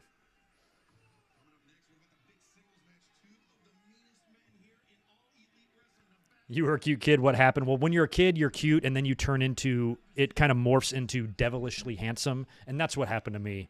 So that's why the cuteness is no more. Now it's just like jaw-dropping sexiness. So it happens. It'll happen to everybody. It happens to the best of us. So you'll see, Alex. Just wait.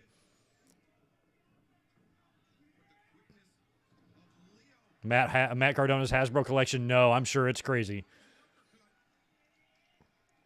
I'm completely oblivious to any sort of modern collecting. I know now, like, figures, people still collect figures and stuff, but it's not something I could have ever kept track with or kept up with, so I never really got into the collecting part of it. But I'm sure his is expensive, or impressive, I should say, and expensive.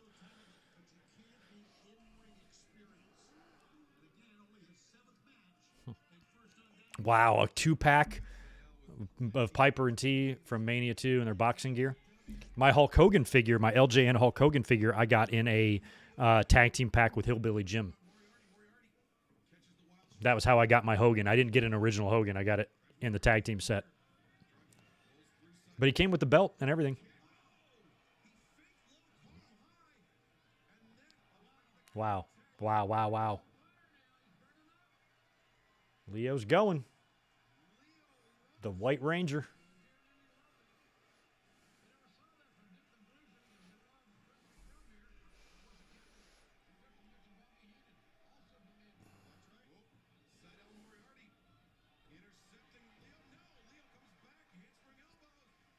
God, Leo is almost as athletic as I am. I mean, he is really good. No, Victor, I don't have a Discord. I have nothing, man. I suck. I don't even have a Reddit account. Like, I don't have anything. Like, the way I look at it is I have trouble just keeping up and making sure I got content out on YouTube and I'm tweeting enough and stuff. If I added 3 more fucking social media things, you probably wouldn't even hear from me. Note my Facebook page. Just look at Good Mike Works Facebook page and that'll tell you all you need to know.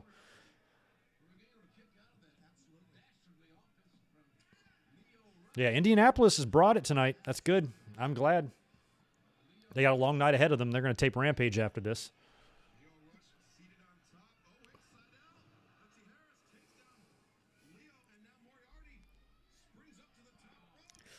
Wow. Wow. That was a big throw from the top rope. I'm like, be careful, guys. That was a big, like, Cesaro-looking uppercut that Dante ate while he was on his knees. You don't have an OnlyFans. Yes, Alex, I do have one of those. I stand corrected. Wednesday nights are vegetable oil and cowboy hat night. So make sure you subscribe.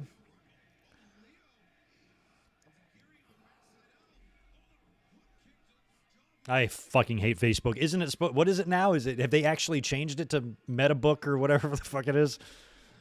That fucking alien, fucking Martian. Mark Zuckerberg. Oh, there he is. Dante and Leo's going to get the win. Good match. That was just flippy as can be.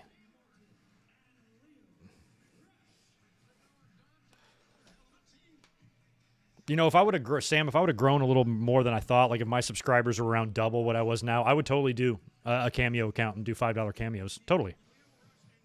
But ain't nobody going to buy one for me.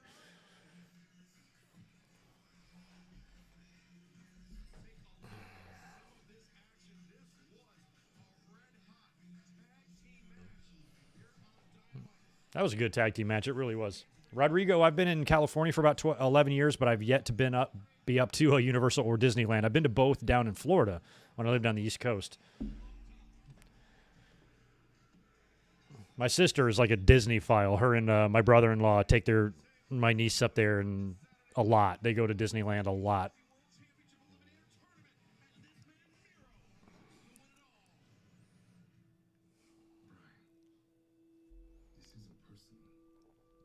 Yeah, I didn't know if like the name was going to change on Facebook or if it's just the parent company name.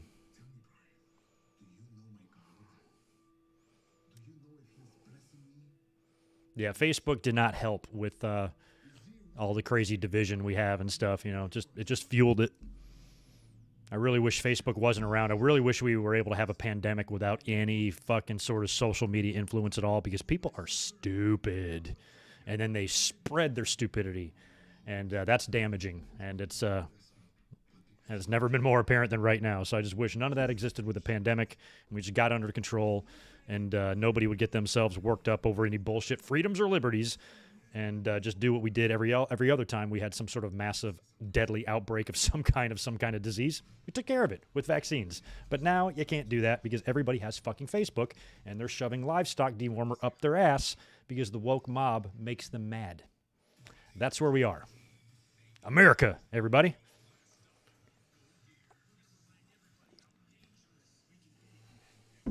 Bunch of red, white, and blue idiots.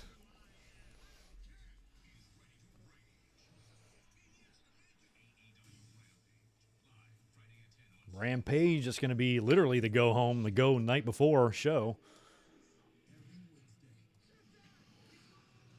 $5 to take a thumbtack bump? No. Like a thumbtack bump, I wouldn't do it for $1,000. I'd do it for, I'm not even totally sure if I'd do it for $5, maybe $5. I'll do a thumbtack bump for $5,000. But shit, I'd have to be super broke or something, because that just looks like it hurts like shit.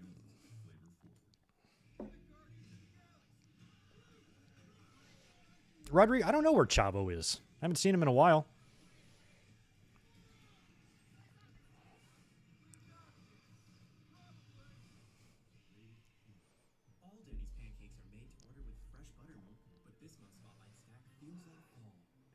Denny's commercial. Pecan pie See, I don't eat shit like that. I can't eat a pile of pancakes with like chocolate chips and pumpkin and whipped cream and caramel and chocolate on it. Like, that is insanity. Just give me 3 eggs and some fucking toast, man. A piece of bacon. Done. Call it a day.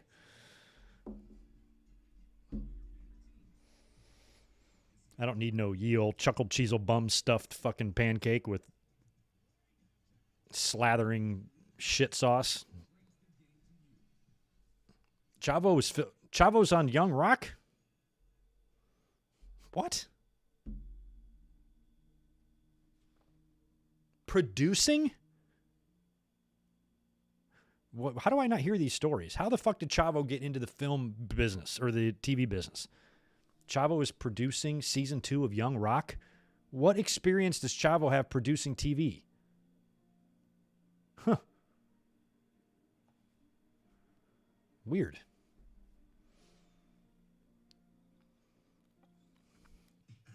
Oh, your philosophy is you won't do anything you can't buy a car with? Yeah, it's a good philosophy to have. Although I'm leasing right now.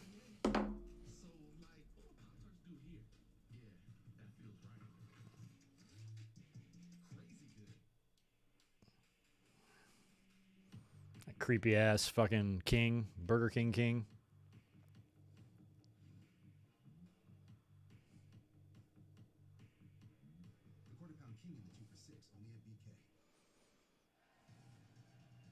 Who's coming out? Oh, FTR. Nice.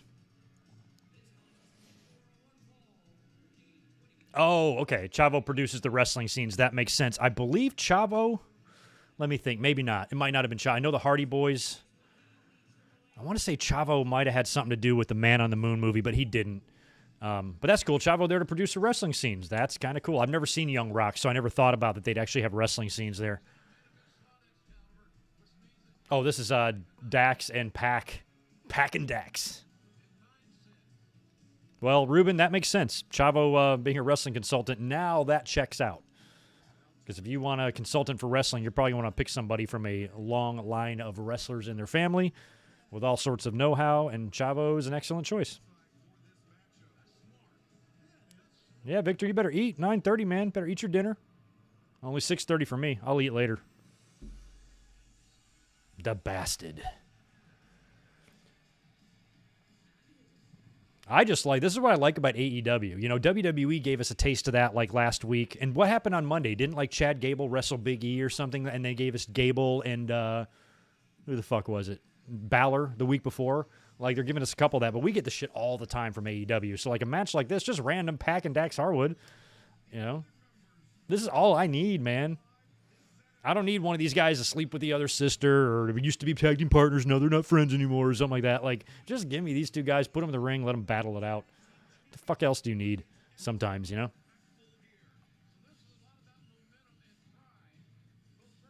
Pac's winning this 100%.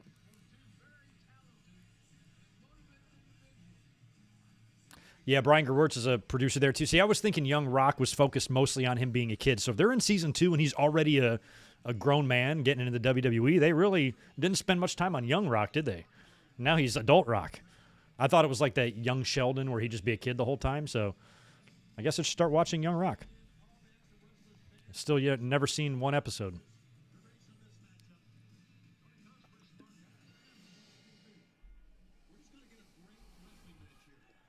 Tony, I hear you. We're just going to get a great wrestling match here.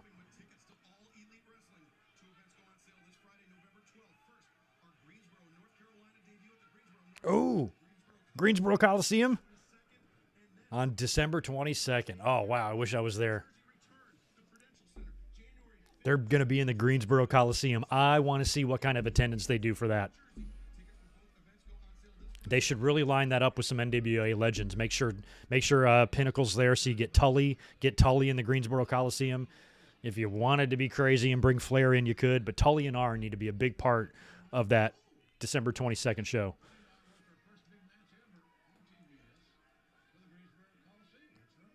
That's so awesome. They're going there. I've been in that building many times.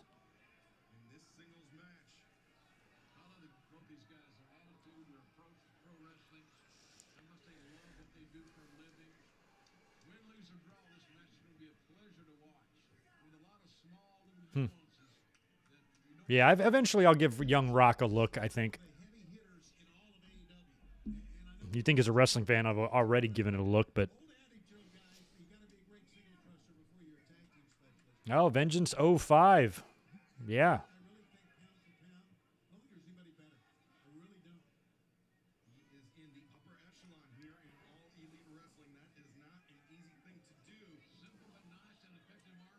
They should do Arn versus Tully. While this match is kind of starting out slow, I'll be right back.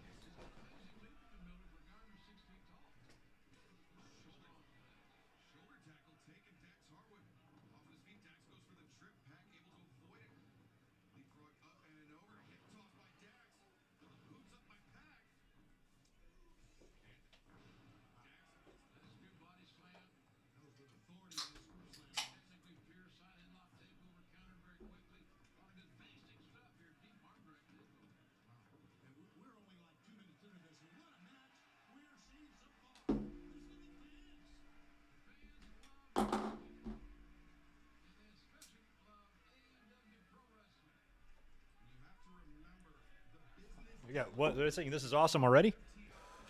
Oh, this is wrestling. Even better.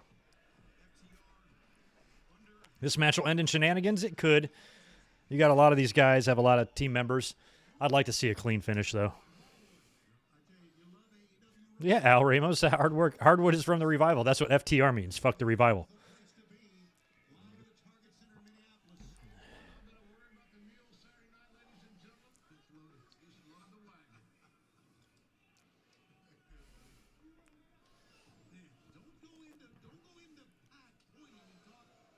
Don't go into Pac pointing and talking. Yeah.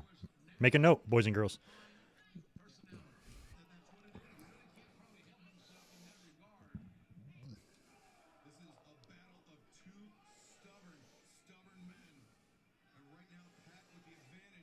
Thanks, Chris. I got 2 videos on my channel documenting a lot of this stuff.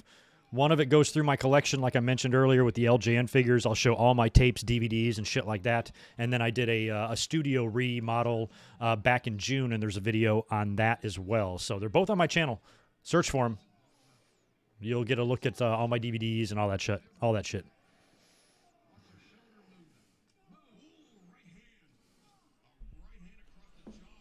I opened up a can of... I needed some caffeine. I was feeling a little weak, so I opened up a Coke.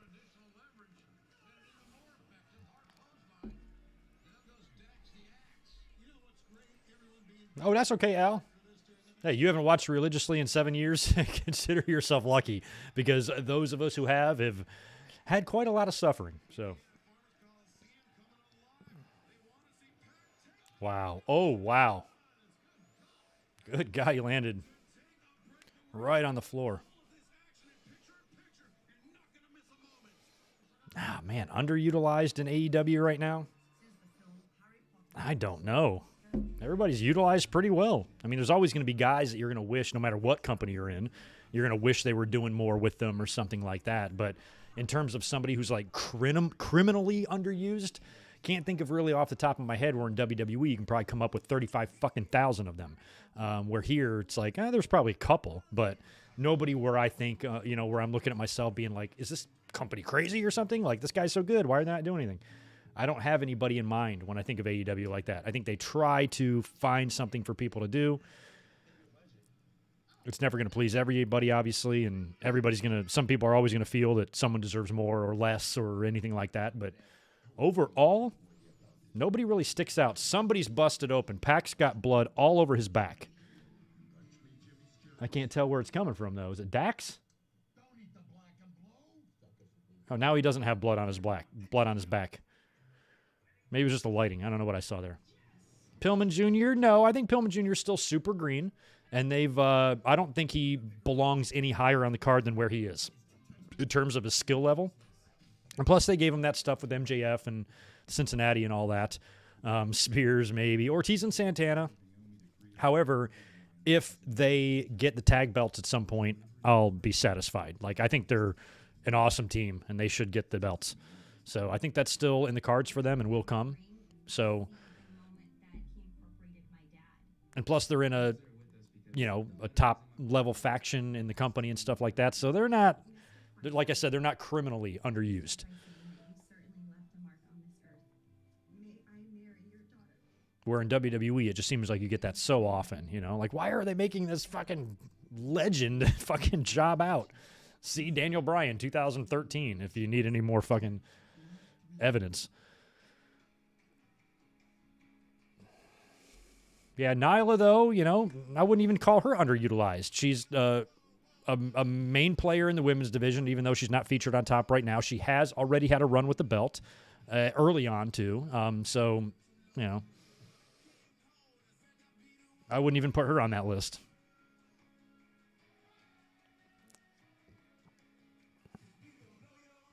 I mean, when you look in WWE and you see Cesaro, and guys like that, AEW's, I can't think of them having any situation where it's that ridiculous. Yeah, Jace, you're not the first person to bring that up, having Lana help Miro on Saturday. My argument against that was only this, is that Bryan Danielson, this pro, this guy with eyes in the back of his head who took on Kenny Omega with the entire elite at ringside, I don't know if Lana is going to be really enough to cost him the match.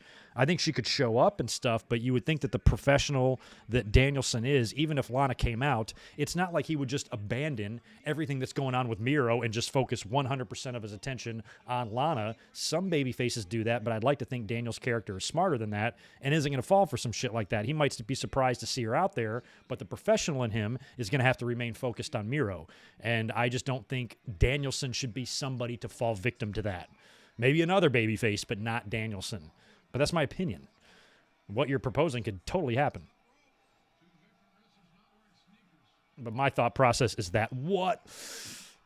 God damn Christ. Oh, my God. It looked like...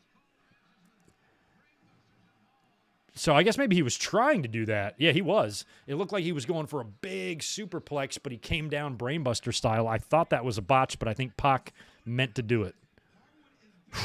Wow.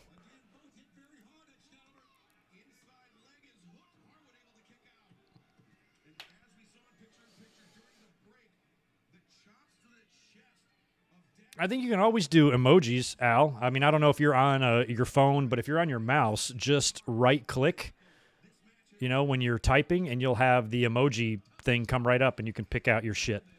You should be able to do that anywhere, even in YouTube comments, Facebook, anywhere.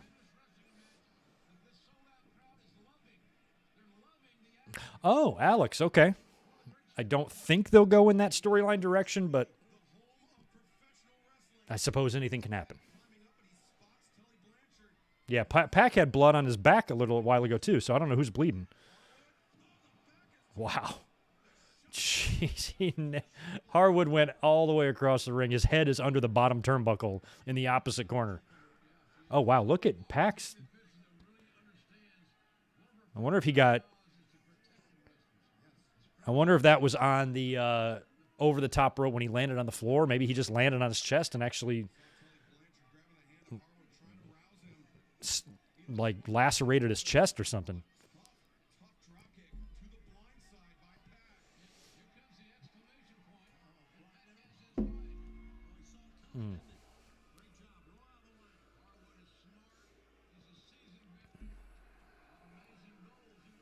Yeah, the super brain buster. That thing was scary looking.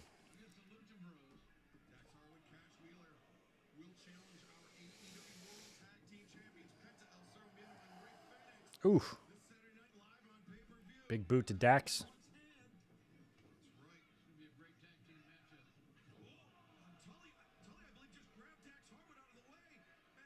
Ooh, there's a brainbuster from Harwood.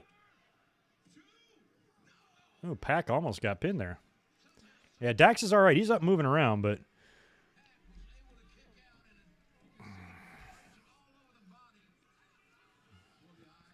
I still can't tell which one of these fools is bleeding. They both got blood on their chest, but nobody's got blood on their face, so I don't know what's going on. Yeah, good old-fashioned Coco, man. Coco threw a great brainbuster. I'm actually amazed he never had, an accident of some kind because, man, he came down hard on that. He would just fold his opponents up.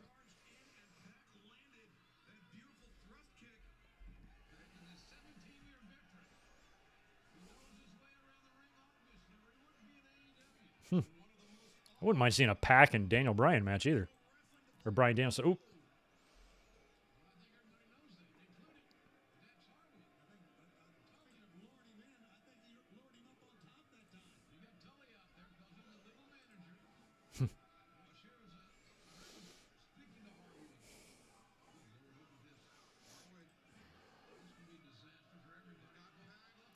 Good God. Belly to back superplex. Jesus.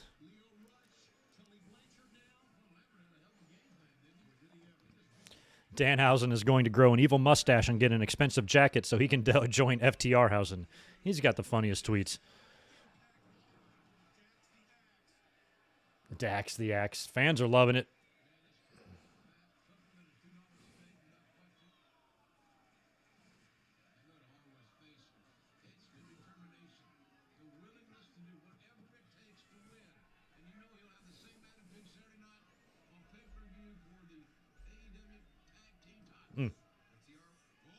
Nice, German. God, nice. They're both up. Dax is alive from the Avalanche Superplex, and Pac is alive after all his shit, so we're still good.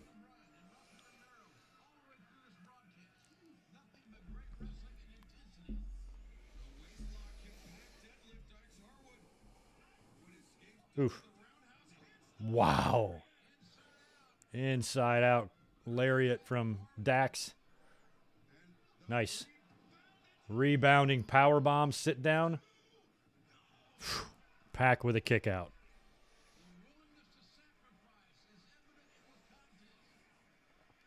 JR just called Bryan Danielson Daniel Bryan. No, I didn't catch that because I was busy calling him Daniel Bryan too. So that's funny. Okay, JR's got one. I was just praising him a minute ago. I'm like, he seems like he's got his act together, but I can't fault him for that one because I'm still not done calling him Daniel Bryan. I'll call him Daniel Bryan now 1 out of every 10 times. So it's a deprogramming. It takes time. Oof, good uppercut. Yeah, Shivani's gone from headset. They got to get this contract signing going. Are they going to do it in the ring or on the stage like they did last time? Oh, he's going for the brutalizer.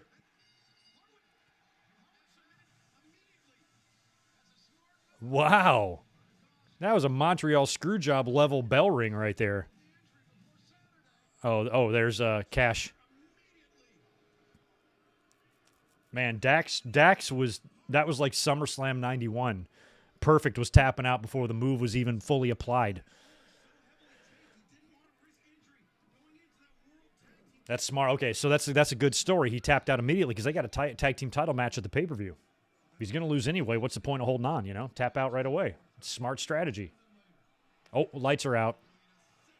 I don't even want to know. This might be Andrade and Malachi. Children of the Corn could also be.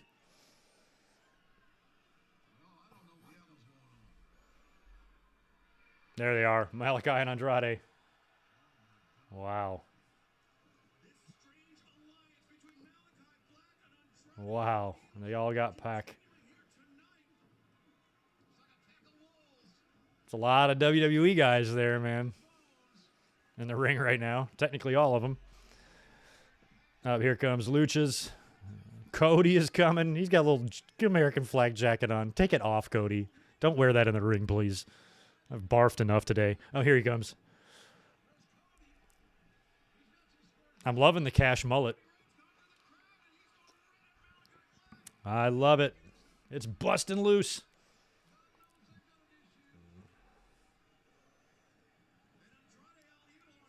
I read something about a potential tweaking of Malachi's character. Maybe some, a change to his look or something could be forthcoming.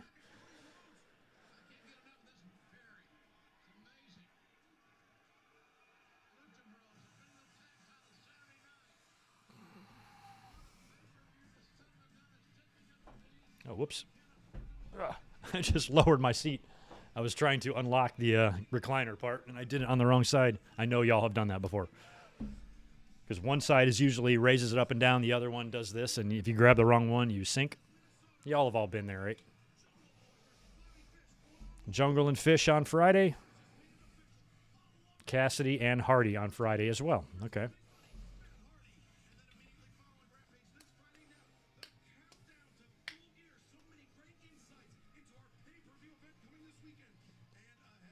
That's cool. Cole and Evil Uno are working on an AEW up, down, down type of channel. That's a great idea.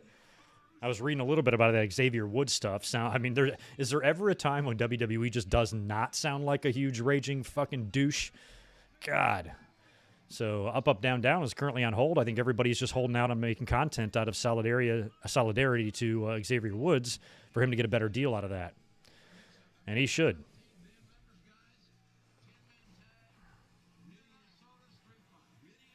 Minneapolis Street Fight. I'm ready for that. Baker and Conti.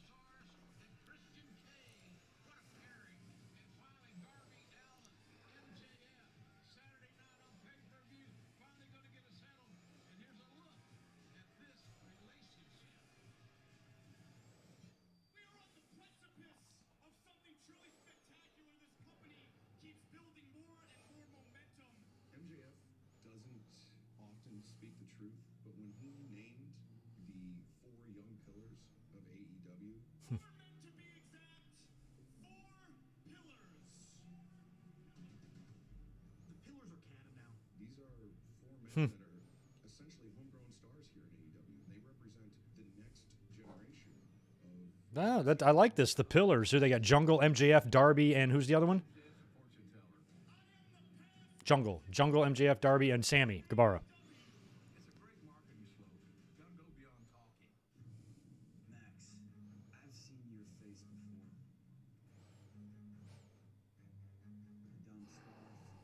Dumb Scarf. Yeah, they are extremely opposite. It is cool with these feuds when you have two characters that really couldn't be any different in terms of personality and shit like that.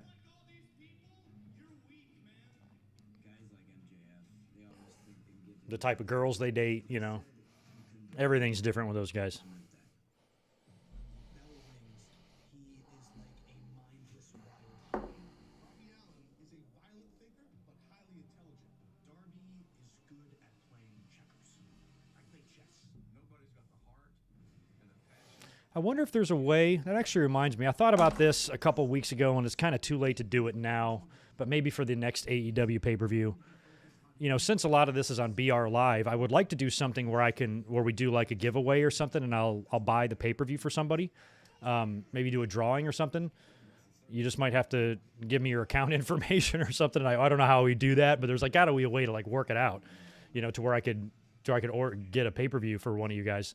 Maybe we'll start looking into that, doing some sort of drawing or contest or something. That might be something fun to do. Let's pencil that in for Revolution. See how we can make it happen. And maybe we'll do that for each one.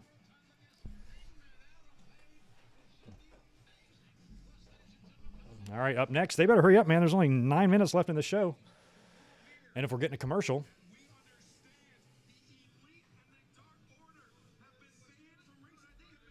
Oh, the Elite and the Dark Order are forced to leave the building.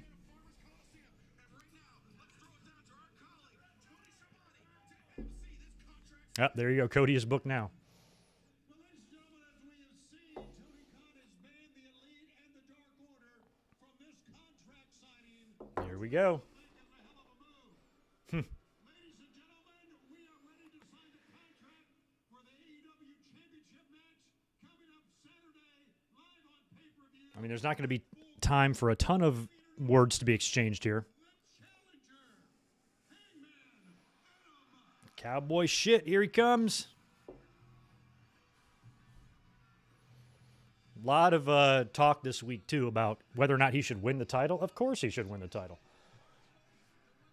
Jose, I really need to cut down on my soda intake, but I actually just do love good old-fashioned Coca-Cola. My girlfriend is a Diet Mountain Dew person. But I need to drink more water, more orange juice, things like that. I do love orange juice. But I need to drink more water in general. Especially now that I'm an old man.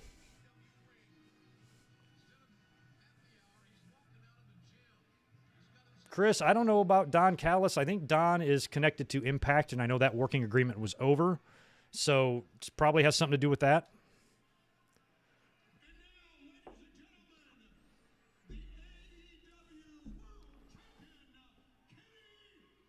Here comes Kenny. Fago. Oh, my God. I remember that as a kid being up in the Midwest. Well, if this is truly the last Dynamite with Kenny as world champion, I got to say I enjoyed his run. I did.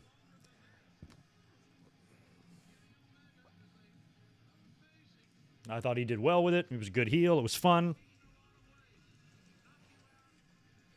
But in terms of who should win this match, I mean, some of my favorite and our favorite matches in wrestling history are predictable as fuck. You know, sometimes that's what you want. And as long as this issue's been brewing for the last couple of years between these guys, all the way back to when they were tag champs and everything, like, I'm ready for Paige to be the man, you know? Well, thank you, Jose, for being my best friend.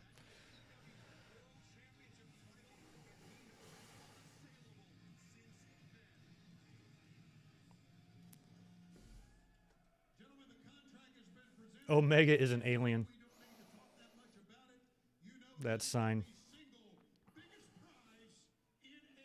Yes, Angie, Sundrop is definitely, when I never drank it, but when I lived in North Carolina, oh my God, Sundrop everywhere.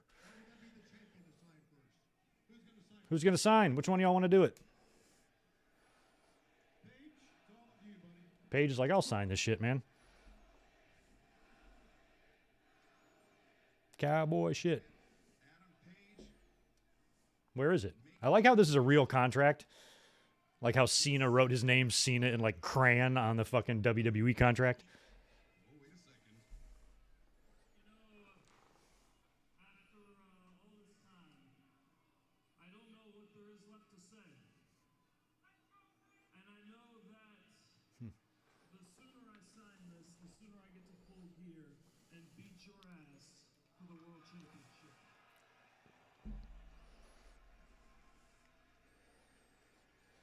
Paige has put pen to paper. The challenger has signed. Open it up, Tony.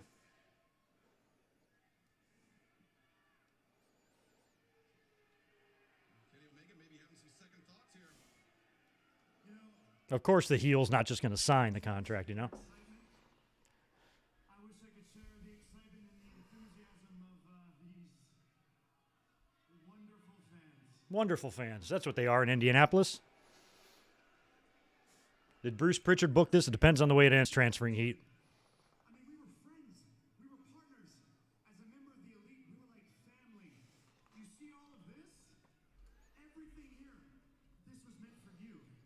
And if it wasn't for your insecurities, if it wasn't for your failures, that... Oh, no. You talk about that cowboy spirit, right? You guys love the cowboy spirit? You said it best yourself. You fall off that horse. Callis is no longer with Impact, then I don't know where the hell he is. I wish the cameras could see how it really was, Hangman. It was never you. It was always us that picked you up out of your sorrows every single time, sat you back up on that horse, and sent you back out there I love Kenny's red suit. what they thought they wanted, and that was cowboy shit. And why did I do that? Why did I do that? Even after you walked away, even after you turned us down when we invited you back. Call me crazy, but I did it because I saw a little bit of myself in you. How wrong I was. What a disappointment. You know, you talk a lot about me choking, my failures, my insecurities, and maybe you're right. Yeah. But if I remember, you once had another tag team partner who maybe you felt like you didn't measure up to either. Ooh. But I look across the ring and I see you now. The best bout machine, the wrestling god, the man who's been the AEW World Champion for almost a year now. And it Jose, I have no preference in bottled water. As long as it's 2-part hydrogen, 1-part oxygen, right? H2O. you told me I wasn't good enough.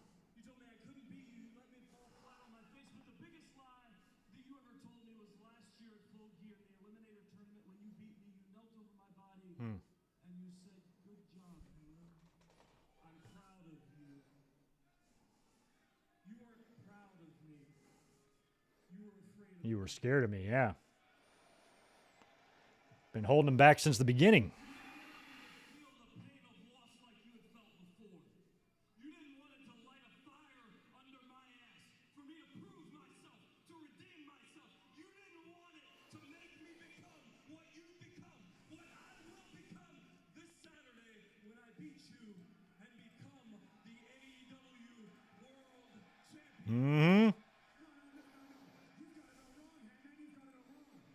What I did out of necessity. What I did because, believe it or not, I care about you, Hangman. Oh, please, Kenny. I did because I wanted to be the guy standing in front of the table from you right now so you could realize your potential. Whether we can be friends ever again, whether you'll ever team with me again, who knows? I don't know.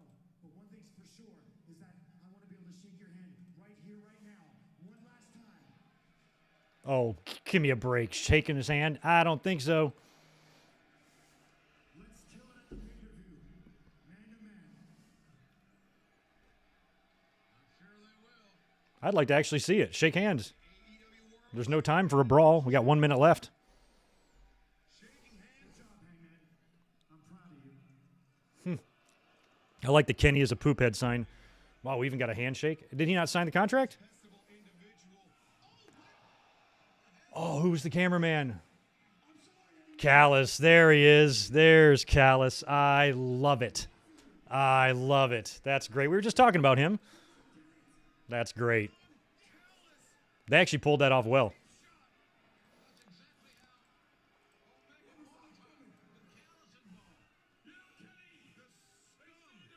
That's awesome.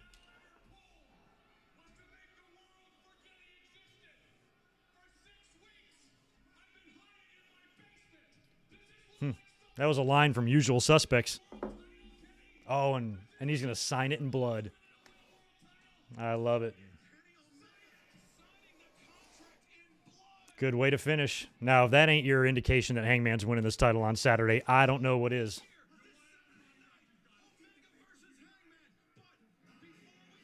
Ha, good stuff. That was good. I like that contract signing. That was the best. All right, that was a good way to set it up. Friday Night Rampage, and then we are ready for the pay-per-view.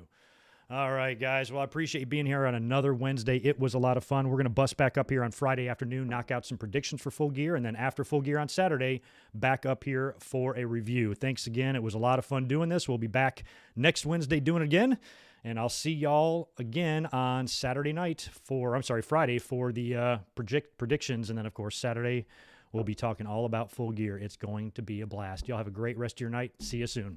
Peace.